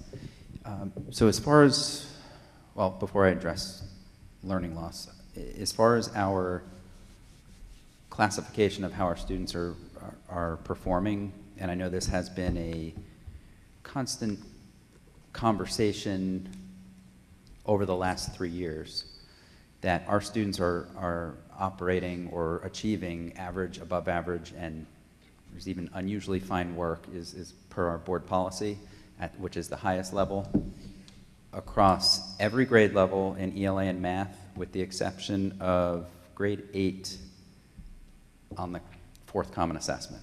So overall, our students are performing very well, and we don't have learning loss happening due to the pandemic or anything that our students have necessarily been through over the last 3 years. Now, that's not to say that there are pockets of students who obviously need remediation on specific skills and standards in ELA or math. We always have had those students, we always will have those students, and we will address the needs of those students as we see fit on an individualized basis. As far as remediation, grade 8 was one on Common Assessment 4 in English Language Arts that we're looking at. There was some conversation of our 8th graders are kind of like seniors, right? Is this senioritis for 8th graders? I don't think so. Our students are generally pretty conscientious, so we're actually looking at that. That's already on our agenda, our data team agenda for September, our first meeting. We're going to dive into that data to figure out what the assessment questions look like. Why are our students not performing well in 8th grade on Common Assessment 4 in ELA? That's really the anomaly assessment that is hanging out there. That is the only below average assessment and grade level. So I can report back once we find out more information on that. I'm just confused because you're saying that 8th grade was the only one below average, but I have like 4 grades in ELA and 3 that in math that were stagnant and 3 that lost, went down from Common Assessment 3 to 4. So how could it only be grade 8? Am I reading that wrong? I think so. So what I think you're doing is you're comparing Common Assessment 3 to Common Assessment 4.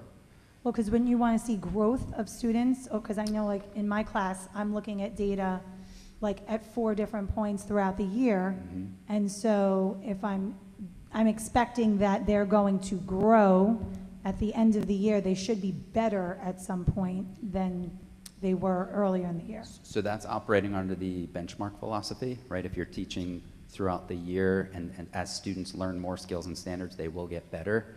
Our common assessments are not structured that way. Our common assessments are structured by unit, and there are specific standards that are taught by unit. So it's really, you can't look at a longitudinal from CA3 to CA4, and if they did better, that means they grew. Not necessarily true. CA3 were a set of unique standards, and CA4 is a set of unique standards separate and apart from CA3.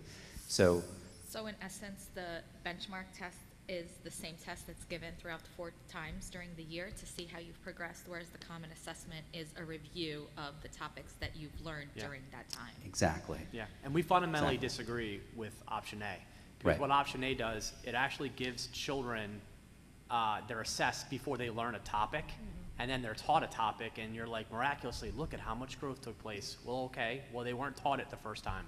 So our philosophy is very different, just so you understand. We take all of the major and supporting standards, we break them off into different common assessments, and then teachers administer the common assessment, remediate, go into small group, and then use our online tools to support.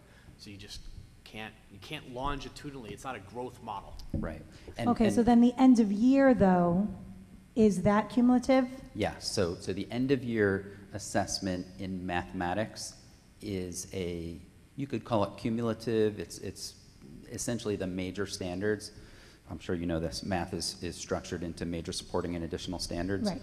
It's really the major standards in that entire grade level Okay. for the year. Okay, So thank you for math that is a little different. clarification. Sure. Can I just, I have a question. So there was learning loss for certain students. I believe.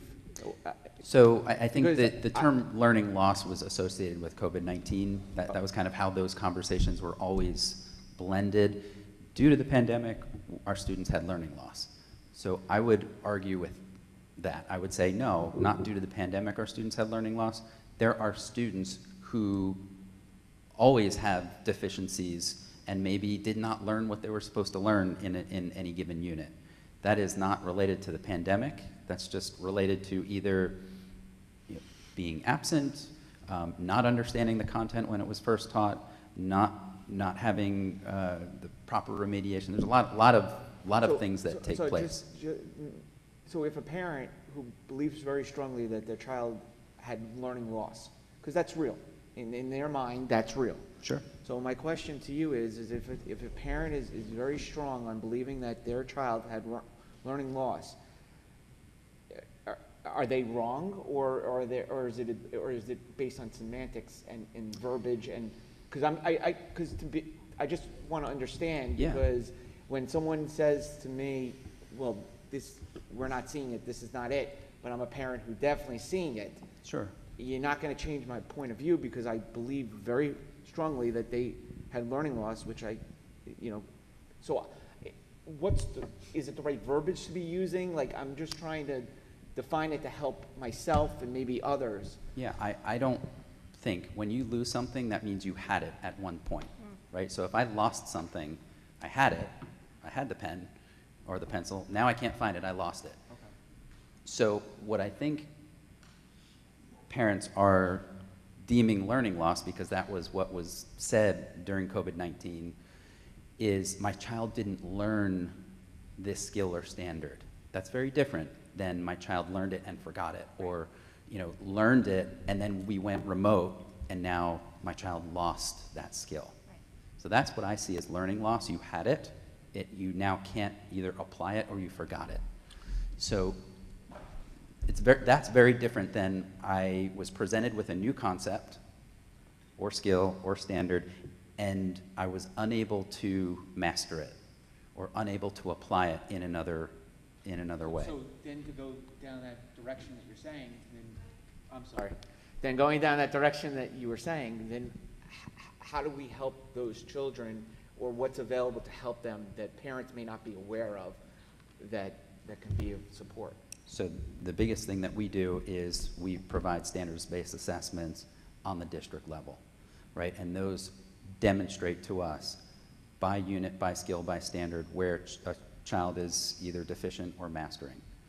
And we communicate to the child, to the parent, what those skills and standards are. And within the classroom, we go immediately into remediation on an individual basis. So a child takes a common assessment. As soon as the next day, our teachers are taking steps to remediate, whether it be pull a common small group who missed similar skills and standards, maybe have a student practice on using one of our digital tools based on a skill or standard. The teachers do a great job in personalizing instruction within their classrooms. And the other thing they do is they do it in a timely fashion. If feedback is not given in a timely fashion, it might as well not be given. So our teachers do that immediately following an assessment, common assessment, absolutely, but they do it with their own teacher-made assessments. They do formal and informal, right? We have several teachers, and you're in a school district as well. You know what that looks like. It could even be a do now, an exit ticket. Those could be informal assessments, but on a formal level, from a district level, what we see are assessments that are tightly aligned to standards. They assess those standards, and immediately thereafter, remediation takes place. Or enrichment. There are students who need enrichment, and those students need just as much as maybe a child who needs additional help on a skill or standard. So we cover the gamut, and we're lucky enough to have several programs from G&T, accelerated programs, honors programs at the middle school, and everybody in between, including special ed programs. So we address every student in ensuring that they leave us at every grade level understanding the skills and standards. And if they don't, we bring them to light. We show them where they're weak. You know, I really appreciate the analogy with the pencil, because it's not that it was lost, they didn't receive it. It wasn't even acquired. Or they didn't acquire it. So that's something that gets addressed with the data, and then there's a deep dive for that student, and then they can go, the LEAP program's still available, and all those other programs that they get support, and then possibly an RTI model that's put into place. Yep. Okay. And any parent that has any issue, reach out to your teacher, and that can start conversations on any concerns that you may have. That's your first point of contact right there. Can I just, because there was a lot of conversation, and I'm not a teacher, so can I just kind of distill so I make sure I understand? Sure. So the original question Christina had was, we saw a change from 3 to 4. She was thinking it was cumulative, and so we had an issue. You're saying it's based on the standards, so 3 is not necessarily related to 4, but because 4 went down, we're checking to make sure, because we reword questions all the time, and so did we somehow change the questions and word it in a way that made it harder, or just whatever, just the kids didn't do well on it? Was it a bad question? Did the kids not learn it? And those are the questions that happen within your team, and then that's when you come back and try to change the questions to see if the questions could be better to more accurately determine if the student has achieved the standard. That's what we're doing? It's pretty accurate. Yeah, we look at the standard and say, is this really the spirit? Is this question assessing the spirit of the standard? And when a lot of times our teachers engage in those conversations, and in any school district, when your teachers are engaging in conversations like that, you've won, right? When they start saying, well, this question, is it really addressing that standard? And we have those conversations. We have those conversations up at the district level. The other thing we do, I mentioned in the curriculum committee, we run, this is going to sound a little too much like statistics, but a point by serial coefficient through our online testing platform. And essentially what the point by serial coefficient is it kicks out a number, and it essentially determines if the question is a good question based on the point by serial coefficient. If it is a good question, it essentially takes students who should get the question right are getting it right, and students who should get it wrong are getting it wrong. If we have students who should get it right getting it wrong, the point by serial coefficient's low, it flags us to look at it to say this probably isn't a question that's worded very well. So that's also something we look at, which is a numerical metric that assists us by, instead of us just saying, well, I think it's a poorly written question. But how do we know, how do we know if that student should be able to answer that question or not? Who makes that initial determination? So it's a, did you want to say something? No, I'm just I'm nerding out. But I just remember, I love the fact that our school district is doing this, and it sort of answers your question, with my oldest daughter, who's now a junior, well, oh my goodness, she's entering her senior year of college. I remember you gave that example. I think it was her grade where all the math students, including the ones I believe in honors, there was that question that was wrong, and then you went back and then the teacher, you realize that the teachers weren't teaching it in quite the right way, so they fixed it, and it was just such a beautiful thing. Yeah. Like, that's when I was totally sold on this whole digital data analysis, because that was fantastic. So I know Trisha's not sold yet because she's like, well, explain it to me. No. I know the example. I just Yeah, like, so- so when you make a statement like, if they should have gotten it right and they don't, like how do we know who that person that should have answered it right that doesn't answer it right? Like, how does that get determined? So our online And I don't want to test- get too far into the Yeah, weeds, but essentially our online testing platform does that analysis. Okay. It runs an algorithm and looks at students who are in, I'll just use an example, who are in geometry, and they're, which is the highest level of math that we offer here in the district, generally speaking. We do have exceptions, but let's call it geometry in 8th grade. And if they are, maybe there's a question on there that's related to Algebra 1, and those kids are getting that question wrong, or kind of an Algebra 1 skill, it would flag them and say, this is probably a bad question. Gotcha. Thank you. But in all fairness, the Common 4 assessment is given at the end of the year when they're also taking NJSLA, They when are. they're taking all of the end of the year assessments, like the benchmark test that Christina, I think, was referring to. Those kids are, I think there's a lot of burnout at the end of the year also. It's also June, they're starting up sports, so I'm wondering if that plays a role in it, and especially in grades 3 and 5 particularly, when there's a huge jump from those even grades when there's more standards to cover. I think the kids are getting burned out.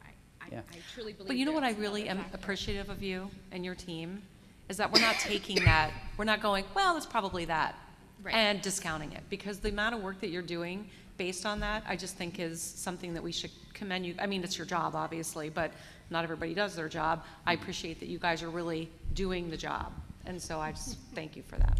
You're welcome. It's not a statement about anybody here, I'm just a general. I'm sorry that we got a little off course with that, but I think it's very important for people to recognize that there's things getting done that may not be done in other districts, that we're doing deep dives into a lot of things. We're having communications through our committees, and it's getting things done for the kids, literally for the kids. So I appreciate you explaining that to me, because I think that gets butchered or missed in translation, but now I have that visual concept with the pencil, just like Jill probably had with the math back in the day. Well, I just Yeah. think one of the benefits of having 4 kids spread out over 10 years is I'm like an old timer, so I remember what things were like before you came, and I Yeah. remember when we had to meet the superintendent's night, and remember there were parents that were really angry because they said, why is the education classroom to classroom not the same? And honestly, it was that way. My child had a phenomenal first grade teacher, so I would make copies of the extra packets she would make, and I would hand them out to my friends whose kids were in other first grade classrooms. There was no uniformity. So that is one of the things that I can say as someone who, now that child, I said, is now 21 and entering her senior year of college. So I feel so blessed because I've seen the improvements with the technology. And I was one of those parents like, oh, I don't know, we're going so digital. But with that example, with that grade, that high school class of 2019, it was amazing. And you were able to figure out, it was just a small thing that the teachers weren't teaching quite correctly, but you caught it and you got it right then and there based on the data. So I'm gonna add one more thing and then close the rabbit hole. When I first started here and Mike became director of curriculum, we were giving benchmark assessments. Were they half and half, right? Midterms, finals. Final. We were giving midterms and finals to first graders. I looked at Mike and I'm like, what are we doing with this data? And you know what the answer was? The word transparency gets chucked around all over, right? Here's transparency. What do you think the answer was? Nothing. Not much. And in that moment, and Mike will tell you, we were probably over at the board office and still had paneling on the walls at that point, and we both said, that's not acceptable. If we're gonna assess, we're gonna do something with it. And where it ends up now is that we look at all of those standards, we call them opportunities for improvement by grade level, we pull them out and we give PD on those standards and help teachers teach it in maybe different ways. That's how impactful we go all the way here. So we really do take it seriously, and thank you for that. I appreciate that. it's the truth. Yeah, it was good. We have a lot of excellent people here. Mike does do his job well. Thank you, Trish. Thank you. You're welcome. Thank you, guys. Do you mind if, can I just? Aldo? Yeah, sure. Yeah, I just, I mean, I appreciate all the information, you know, being shared back and forth. I just, like, as far as the learning loss, though, I'm. As far as the what, although I'm. Learning Oh, learning loss? loss, okay. Yeah, I think I'm just one of those parents, like you were saying, that, like, you know, I just can't get on board with saying there was no learning loss during COVID. And I know what you're saying about having something and lost it, and I don't think that's what parents mean. It's not what I mean when I say learning loss. You know, it's not about having had something and lost it.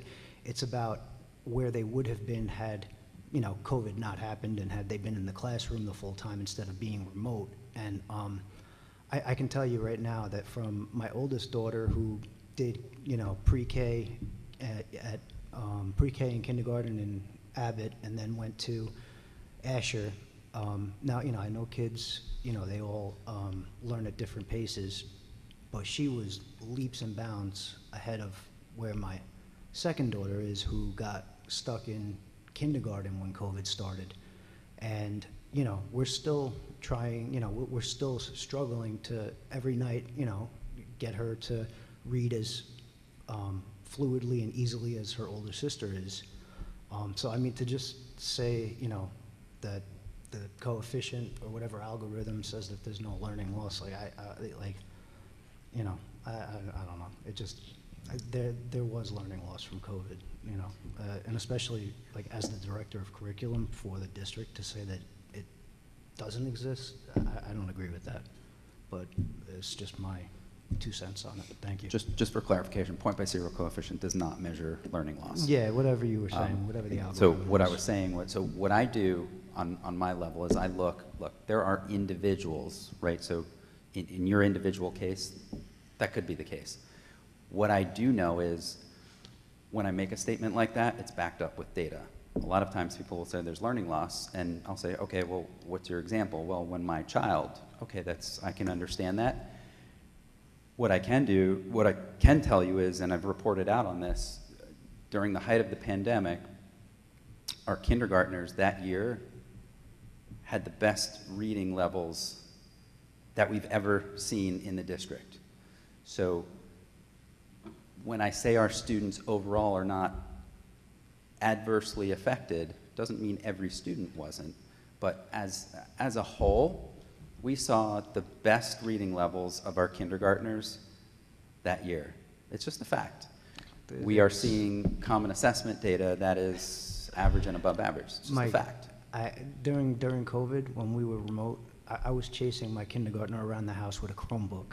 Like, there's no way that, come on. Understood. Individual issues could certainly happen, but as a district, that's not what we saw. It's just not. Yeah. And again, it's individuals. Right. Yeah, I guess so. I think that's an individual experience.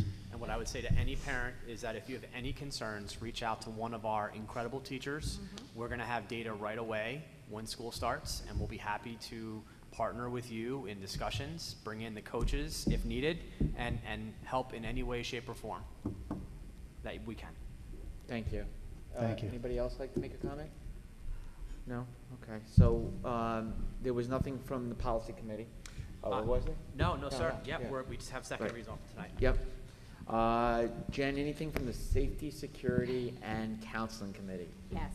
So we met on August 17th, but because it is safety, security, and counseling, there's not much that I'm allowed to report. But Dr. Hibbs did say, you know, that hopefully, we're hoping that polling will be out of schools in 2023. He's working hard on that. And that we have no school on the polling day this year, 2022. That's about Accurate. it. That's all I can really say. That's it. Okay, We'll discuss security in public. Yep, exactly. Thank you. And Jill, anything from special needs? We haven't. Kathleen I'm reported trying to out remember on the it. dating. We haven't met. I don't think there's We anything- met in July, and Kathleen reported Right, out that's on what it. She that was reported part of back it. I then. just wanted to make sure Yeah. with our tri-rec, that's why I just said to Randy, we've had no meetings Yeah. since that last board. Okay. Thank you so much. Just bear with me, I apologize. Jen, would you mind reading financial and business operation matters. Items 15, 16, and 17 are being pulled this evening and will not be voted on this evening.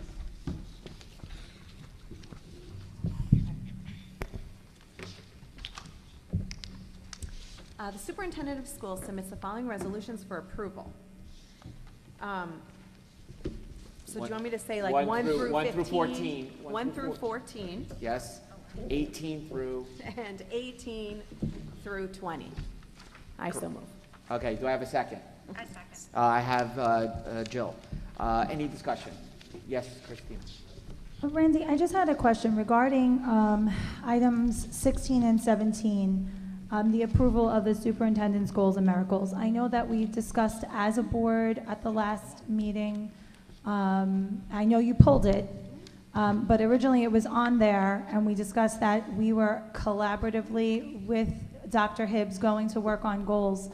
I was kind of surprised to see them on the agenda to be voted on when I don't remember ever having any input into any goals. Is that normal that that should appear on the agenda before we even have a discussion? It's normal in maybe the past, but not with myself. So what I'm saying is that it was an oversight. It should never have been put on there. And today, we were going to be discussing, we're going to talk about it. Okay. So as soon as members pointed that out, it was addressed, and that's where we are at this point. Yes, Aldo? How does the agenda come to fruition from my own knowledge? Like, these items that are on here, like, you said it was brought to your attention, but who's putting this together? That's done by our admin team, meaning secretaries, they right? They do a whole.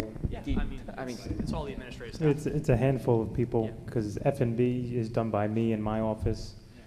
Personnel will be done by a handful of people such as Dr. Hibbs, Mr. Apollon, Mr. Ballone, their staff. So there's a lot of minds involved in putting this together. Okay, so it's not, all right, that's what I was trying to figure out. I didn't know if this was like a document sent out, like by the board president or, because I had the same reaction when I saw it. I have no handle on the agenda. I do not get it ahead of time. I get it like everybody else with the green notes. That is how it's done. So, that's the reality. So, she just read it. Do I have a second? Did I do a second? I did do a second, and then I did a discussion. Thank you. Any other discussion? No? I see none. Vin, roll call, please. Sure. Mrs. Branch? Yes. Mr. Petruno? Yes, but it's Yep. not for 15. 15, No, 16, we're and not. 17 were Right. removed, and then they will be put on at a later date. Is, So everything from 1 to 14, and then 18 to 20. 19, 20. yeah, you know what, can you go through and then come back to me, not reading them out? I just want to double check. Sure. Ms. Piernick? Yes. Mrs. Rosado? Yes. Mrs. Strafasi? Yes. Mrs. Salaci? Yes. Mr. Petruno? Yes. And Dr. Heller? Yes. Jill, can you please read Curriculum Matters? Curriculum Matters, Resolution number 1 of 1. Number 1, approval of curriculum guides. I so move. Do I have a second? Second. A second. Jen, any discussion? Yes, Christina? I know, I'm sorry. No, you don't ever apologize, please. I wanted to just go on record. This curriculum was hard for me. The health curriculum, I should say, okay? Because personally, I don't agree with the state standards. And so it was very hard when I was looking at the standards and the curriculum to imagine children, at these young ages being instructed on all of this content. It was a hard pill for me to swallow. Morally, it's against everything I believe in.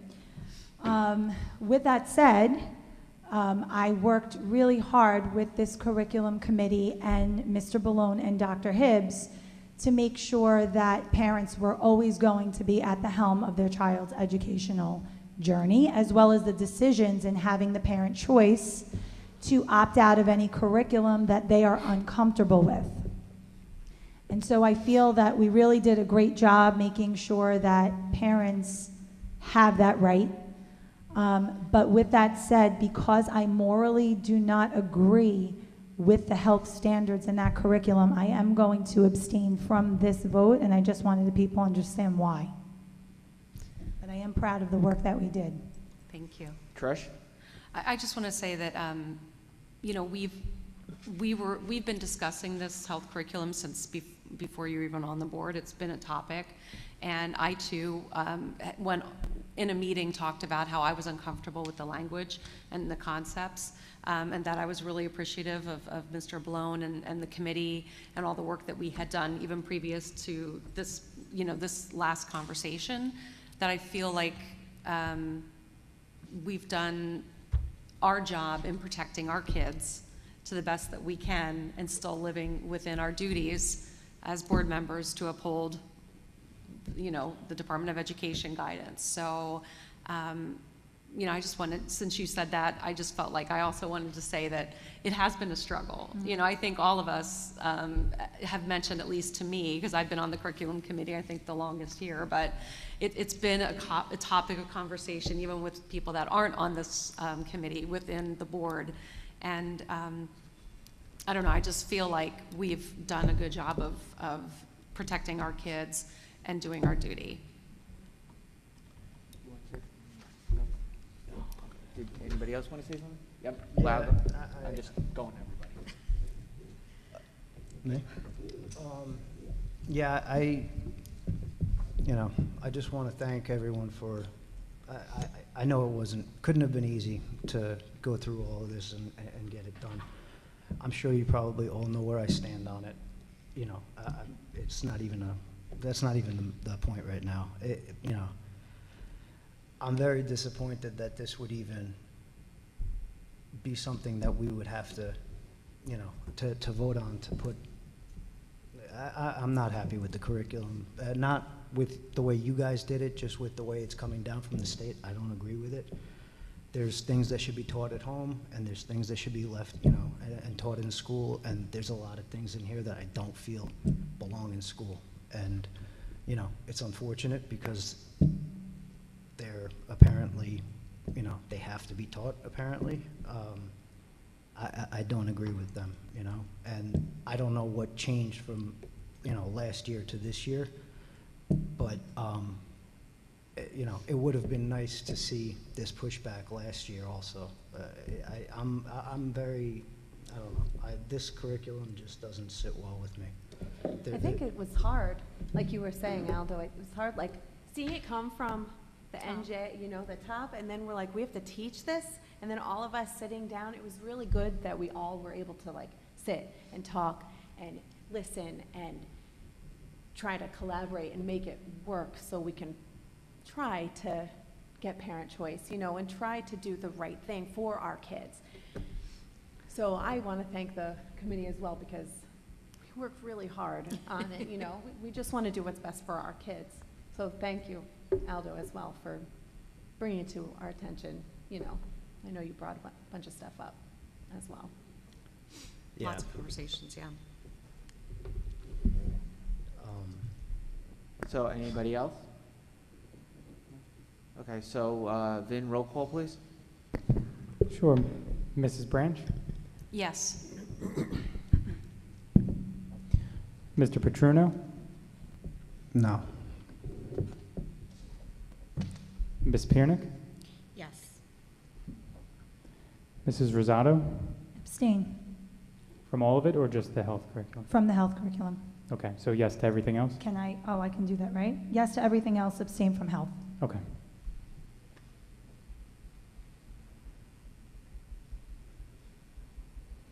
Mrs. Salaci?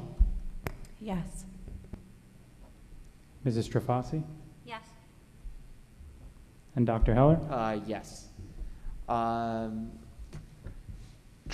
can you please read personnel matters? The superintendent of schools submits the following resolutions for approval. Personnel matters, resolutions 1 through 29. I so move. Excellent. Do I have a second? Second. Who was that? Jess. Jess? Do I have any discussion? I see none. Roll call, please, Vin. Sure. Mrs. Rosado? Yes. Mrs. Salaci? Yes. Mrs. Strafasi? Yes. Mr. Petruno? Yes. Ms. Piernick? I'm abstaining from number 14 and yes to everything else. Mrs. Branch? Yes. And Dr. Heller? Yes. And Ms. Balone, do you have any letters to read? Thank you.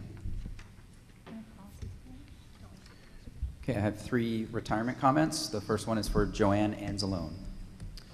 We would like to thank Joanne Anzalone for her many years in Marlboro Township Public Schools serving our students. Since 2006, she has worked as a cafeteria aide at Asher Holmes Elementary School. She's helped hundreds of students and countless staff members throughout her years as a cult.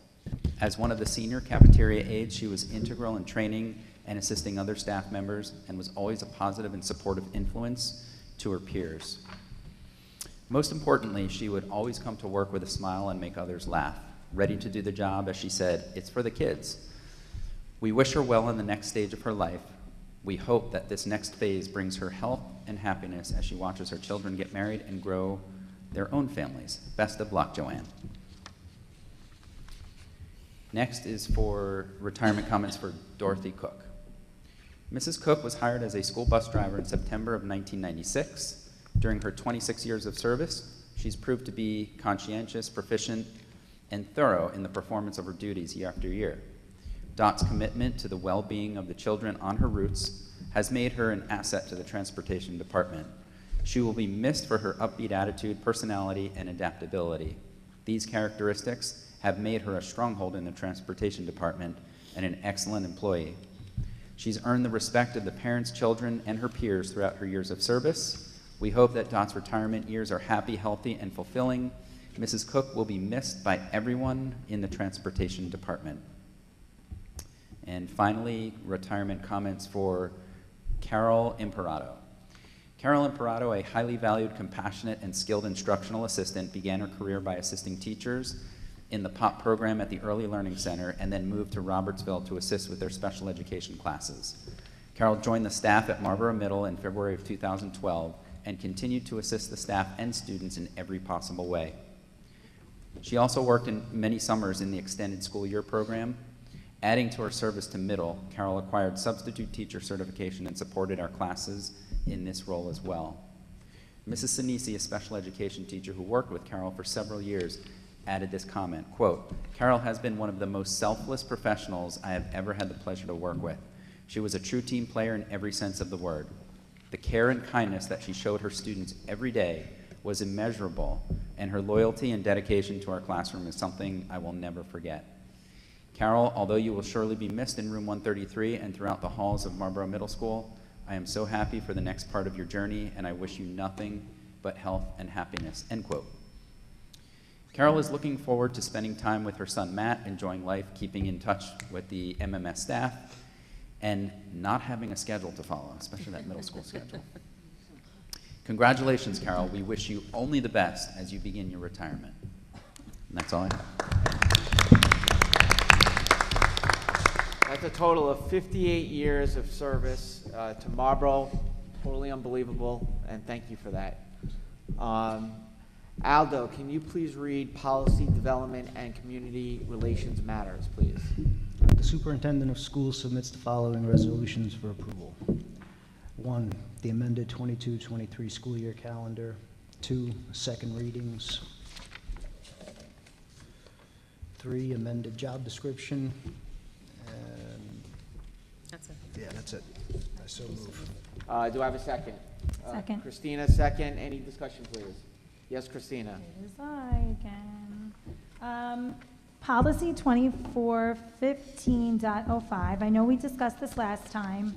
I just need a clarification on the last part, where did my thing go? The last part of the policy where it says exceptions. It's on page 5 of 7 of the policy. It says, they do not apply to the collection, disclosure, or use of personal information collected from students for the exclusive purpose of developing educational products. And then number 3, it said curriculum and instructional materials used by schools in the district. Could you just explain what this means to me in layman's terms? Because I'm a little confused by the verbiage of it. Okay, I'm gonna read out loud. Joe, you can help me too.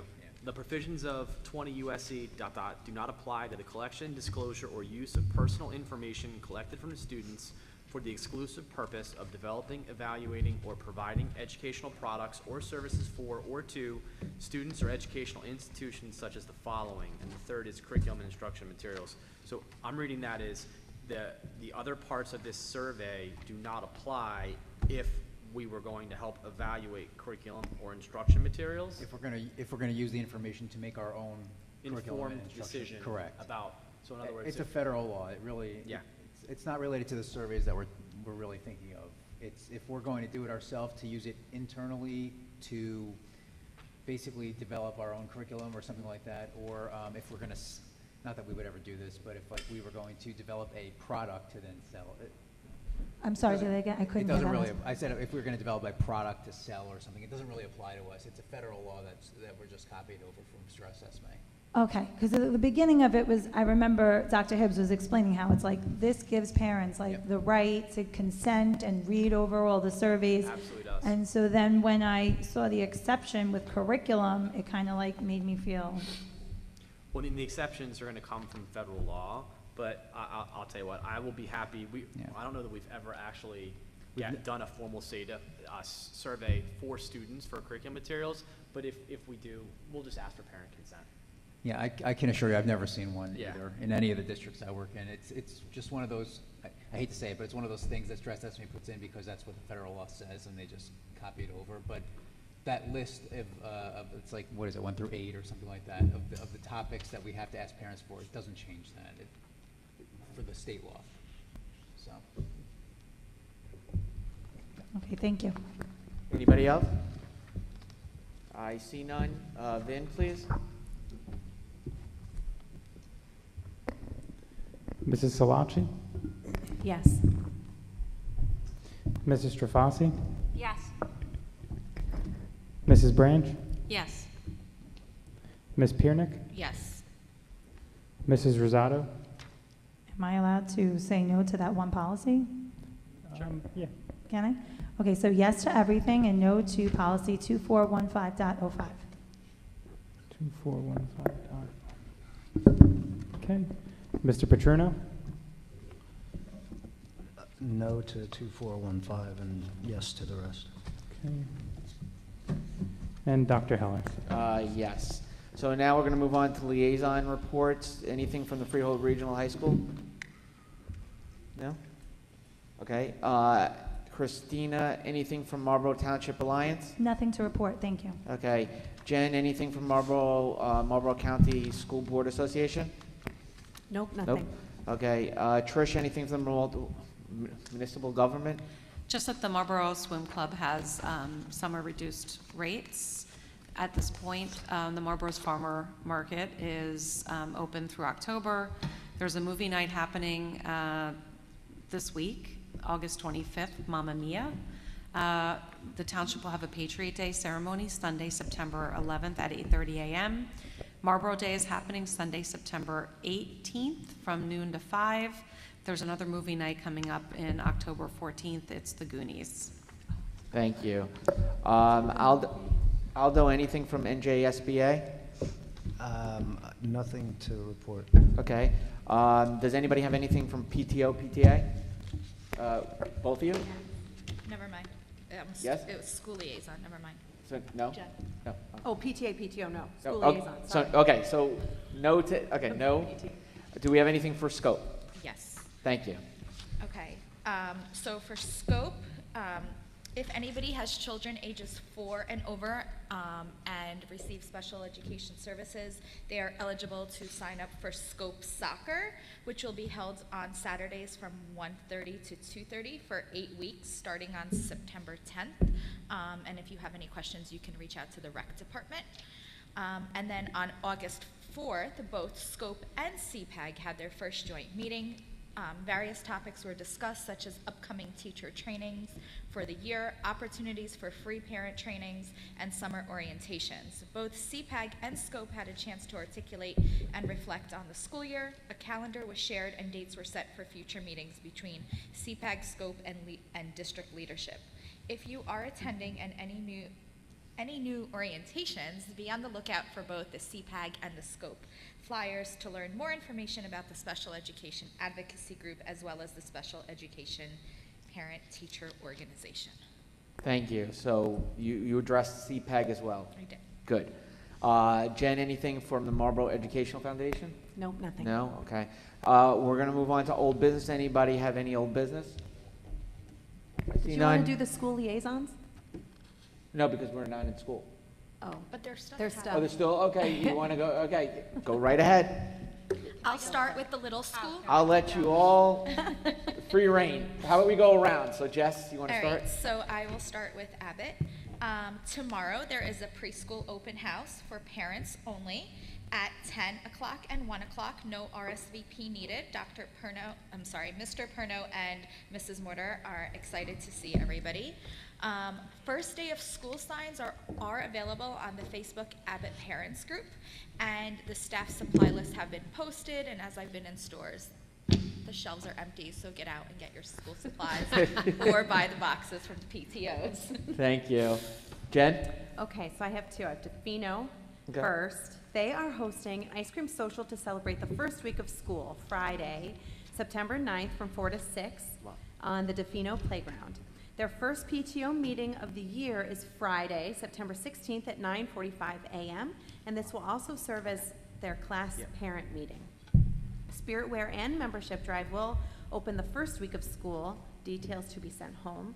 And please follow Defino Central PTO on Facebook for all their updates. I also have Marlboro Elementary. Okay, so they're having their bagel breakfast for teachers September 2nd, and ice cream social for students September 9th from 4:30 to 6, and their first PTO meeting is September 14th, 7 p.m. with new parent social at 6:30. Thank you. Christina? Nothing to report. Okay, Aldo? Asher has the spiritware, is that what they call it, like the shirts and stuff for sale. So if you go on their Facebook page, I think you can get the link from there. And I'll get the actual web link for the purchases for the next meeting. Okay, thank you. Trish? At Memorial, they have new student orientation, August 29th, Monday, and August 30th. And also, pictures are September 30th. And the Memorial PTA first meeting is happening 9 a.m. on September 21st. Okay, thank you. Jill? Follow Facebook, Dugan PTA on Facebook, because you'll find a lot more stuff than I'm telling you just now, because I can't keep up with all the great things. But there will be a playground activity on this coming Thursday from 5 to 7, which is really nice for the Dugan kids to get to know each other. The PTA is collecting donations for their Welcome Back staff breakfast, which will happen September 9th. And they're just asking parents to just, join the PTA, because you definitely will get a lot more back than you put in. So please join the Dugan PTA. That's amazing. So we still, kids aren't in school, but we're still getting stuff done. So thank you for bringing that up. Anything for new business? I see none. Therefore, ladies and gentlemen, we are going to go into... Yeah, I'm sorry. There you No? go. You sure? Yeah, public comment. Oh, okay, yeah, okay. Yep. Public comment. Those who wish to speak should state their full name and place of residence. Comments should be limited to 3 minutes. Please use the timer in front to be mindful of your time. Members of the public should be respectful and avoid back and forth or debate with administration, professionals, or board members responding to the inquiry or comment. Again, no back and forth. Be respectful and civil. School board members and administration will withhold comment until after public comments. Vin, do you have anybody? I do not have anybody on my list, but Would I any- will open yes, this up.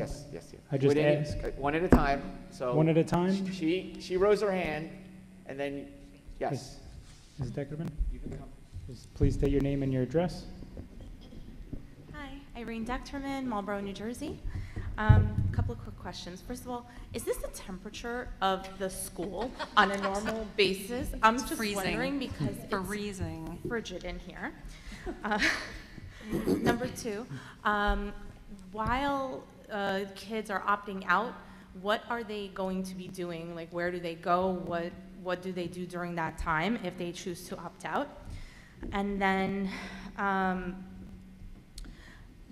just for the members of the board that were here last August, September, and voted yes to the curriculum changes, now that the wording has changed and inappropriate material has been removed, can you just tell me why you voted yes before and now you have changed your mind that the language is not appropriate? Thank you. Thank you very much. Next. Thank you. Val Mendez, Marlboro, New Jersey. Two things. One is, I'm going to read off of this just because I wrote it. So one of my favorite parts of the Board of Ed meetings are when we get to hear about the children's amazing accomplishments, kindness awards, inventions, and a million other fantastic things. As we start a new school year, I just want to ask that as we celebrate these amazing accomplishments, we take some time to recognize the children that are doing their best, that maybe went from a D to C, but worked really hard and really tried to get there. That maybe finally completed a study guide or any type of independent work on their own after months of trying. I'd love to see these children recognized in a way that doesn't call this out in an embarrassing manner, but rather in a way that lets them know that they are seen, their efforts are recognized, and just to keep up the good work. And just on a second note, so I was looking through the transfers of some of our faculty, and one is moving from Marlboro Memorial case manager to DeFino, it looks like, and just curious as to when the parents are notified about that, just because that is my child's case manager. And we've spent the last year and a half talking about executive functioning therapy that I'm enrolling my child in and all of these things, and she's just fantastic and wonderful. So I just want to know, when do I get to find out who my new case manager is, and how does that work for all parents really when that happens to them? Thank you. Thank you so much.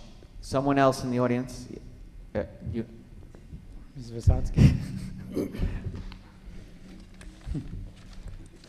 Angela Colby, Marlboro. I appreciate the discussion that you guys had about the common assessments, 3 versus 4, by unit, benchmark, testing, and all of that. I would like to request to have a parent seminar with an open dialogue back and forth so parents can ask questions related to this, because it is very confusing when we have end of year testing, common assessments, NJSLA testing and all of that, just so we could understand how we can understand that as a parent, what that means and what we can look for in our children to see if they are moving forward and progressing in relation to regular ed and special ed, because there is a very different range of kids that do those tests and are opted out for those tests. Thank you. Thank you very much. Next, please.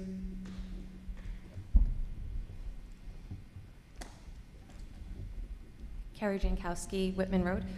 I appreciate your explanation of what learning loss is, and I totally understand the analogy. So my question is, would you consider learning loss the same as regression?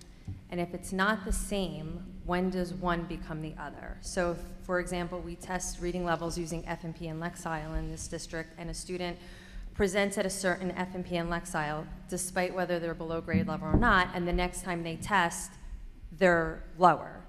And depending on if it's one grade level, if it's going from a P to an M, which is a huge gap, would you consider that an example of learning loss because they demonstrated the ability to reach a level and now they're slowly moving backwards? So again, would you call it regression, learning loss, and if they're not the same, when one becomes the other?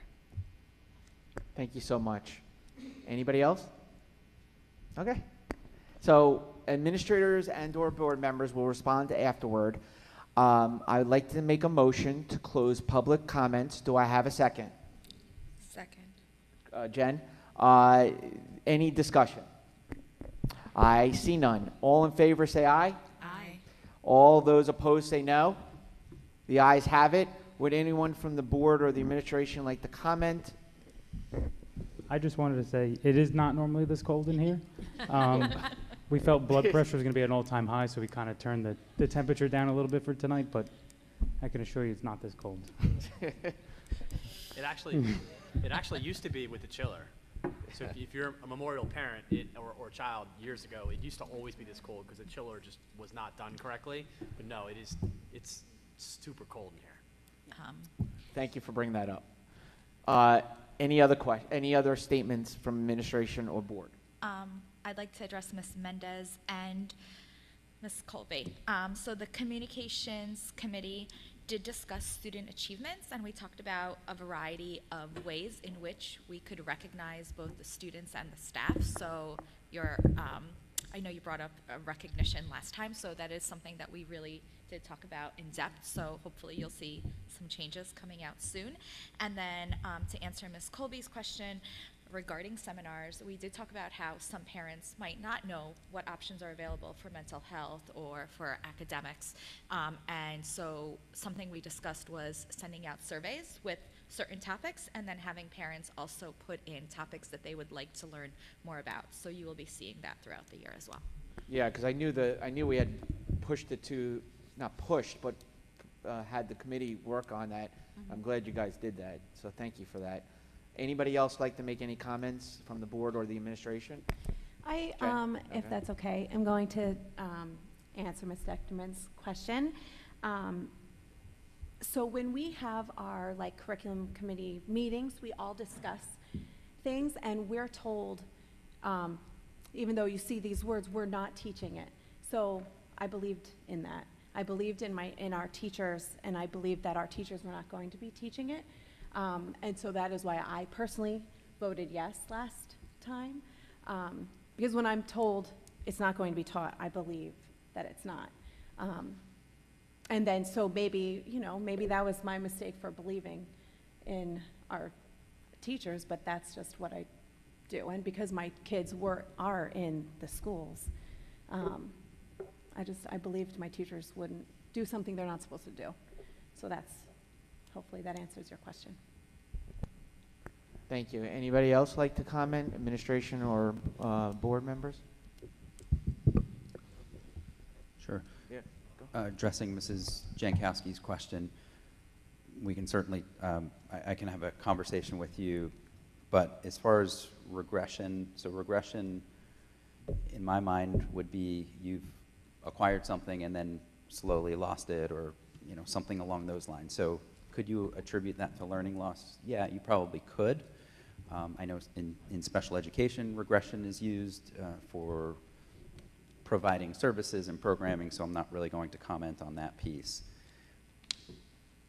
My issue with the term learning loss as it relates to COVID-19, when I say that our district was not adversely affected in that way as a whole, that's the truth, based on the data that I have, and based on everything that I look at on a weekly basis at my data team meetings.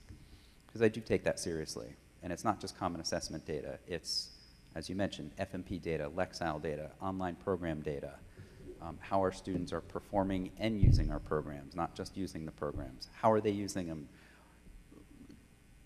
Are they on the programs 7 hours a day? No, they're not. Are they using them with purpose? So when I look at all of our data points and the metrics that we collect, it is not speaking to a lot of what we see in the media, especially in lower SES communities where students did not have access to the internet. Did we have students without access to the internet? We did. I actually personally drove Chromebooks to students' homes at the height of the pandemic. I remember doing that. So we did have pockets of students who fall into that category as a result of the pandemic and did have issues. They did. But as a whole, my job is to look at our student population as a whole and then identify specific areas where we have needs, and that's what we do. We address those needs. So as a whole, did our students experience learning less due to the pandemic? No. We did have pockets, and again, regression is a better synonym to learning loss than not achieving at all. So I hope that answers your question, but and if it doesn't, we can have a phone conversation. It's probably a little easier than in this forum, and I'd welcome that. So you can certainly call me, or would you like me to call you?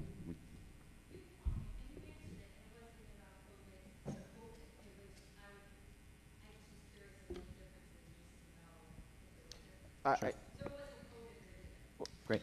Right, but I want to say that I do believe wholeheartedly, and there are parents and that do believe that they're going to use the word learning loss, but there could have been more so a regression, or could have been the inability to get the core foundation of that information.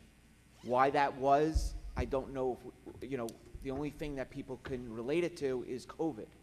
Is that the accuracy? I don't know that. I don't know if we even can measure that. But there are legitimately parents out there who believe that their child did not progress where they should be with their peers.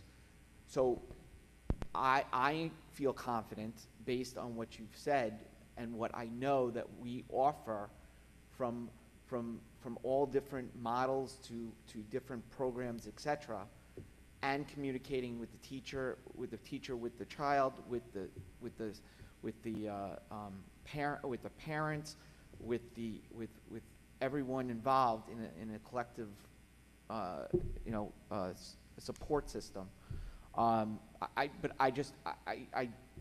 appreciate what you say, and I appreciate what everybody's saying.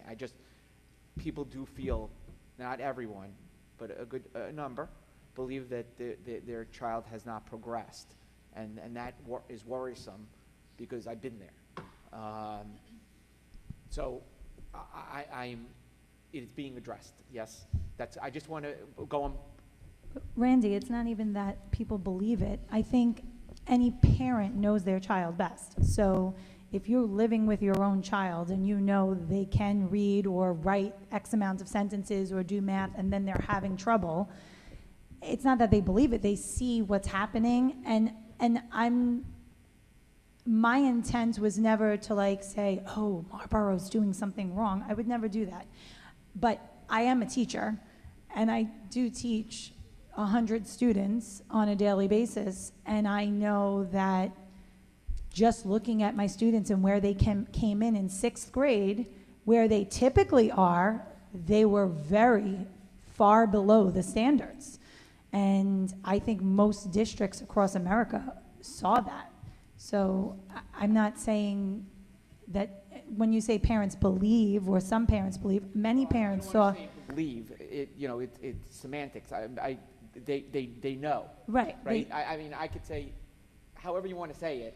A parent has a gut instinct, right, a sixth sense that there's something not right. Correct. And all I'm saying is that those individuals, they need validation, right? Right. We all need that. We need that. And so what I'm saying here, and I don't believe Mike is not validating, what I'm saying is that I just want to make sure that this is all being addressed. Right. Because this is so important to me. It is. Okay. Personally. So that's why I'm asking. Yeah. When you're virtual and you get information differently, Mhm. right? So when you're in the classroom on one day and at home another day, that affects you also. When you are half-day virtual, then you go online to get whatever, intervention, it affects you. So I think everywhere it was different, and I think mindsets are, my child could have learned a lot more had my child been in the classroom as per usual for a full day for the full 180 days, which is where the concept of the learning loss Right. comes from. And then also the fact that any child with special needs, I mean, I can speak personally, my child does not do well on computers. And so, you know, blue light from the screen time makes his ADHD go out of control, and that then triggers sensory processing, and I live in a literal hell trying to get him to accomplish anything. So I think any parent that has experienced that will know firsthand that they lost something. They lost something that they should have gained if they were in school, and that's not Marlboro's fault or, you know, a district in New York. It's nobody's fault. It was COVID, but we all didn't get what they were supposed to get during that time. That's facts. I think also, sorry, I'm just going to chime in here, but I think hearing the question, the way it was posed about regression, learning loss, like that was an interesting perspective that I hadn't considered before. But I know that's both, after being elected to the board and being here listening to parents, and then before, from the meetings that I had attended and, heard parents coming concerned about learning loss, I would imagine it's pretty frustrating to be a parent and to come here saying, that you're seeing that, just to hear that the tests and everything are saying, but it doesn't exist or we don't have it. So I that was where I was coming from before with, my comment about the coefficient or whatever the algorithm was. So, I just wanted to clear that up. I could definitely see from a parent's point of view how that would be frustrating, and that wouldn't be what I wanted to hear. And on a side note, as far as Ms. Dechterman's comment about, or question about, what changed from last year to this year, I can absolutely respect where you're coming from, Jen. I think we have amazing teachers. I just, the whole, well, it wasn't going to be learned, so I just trusted that. I don't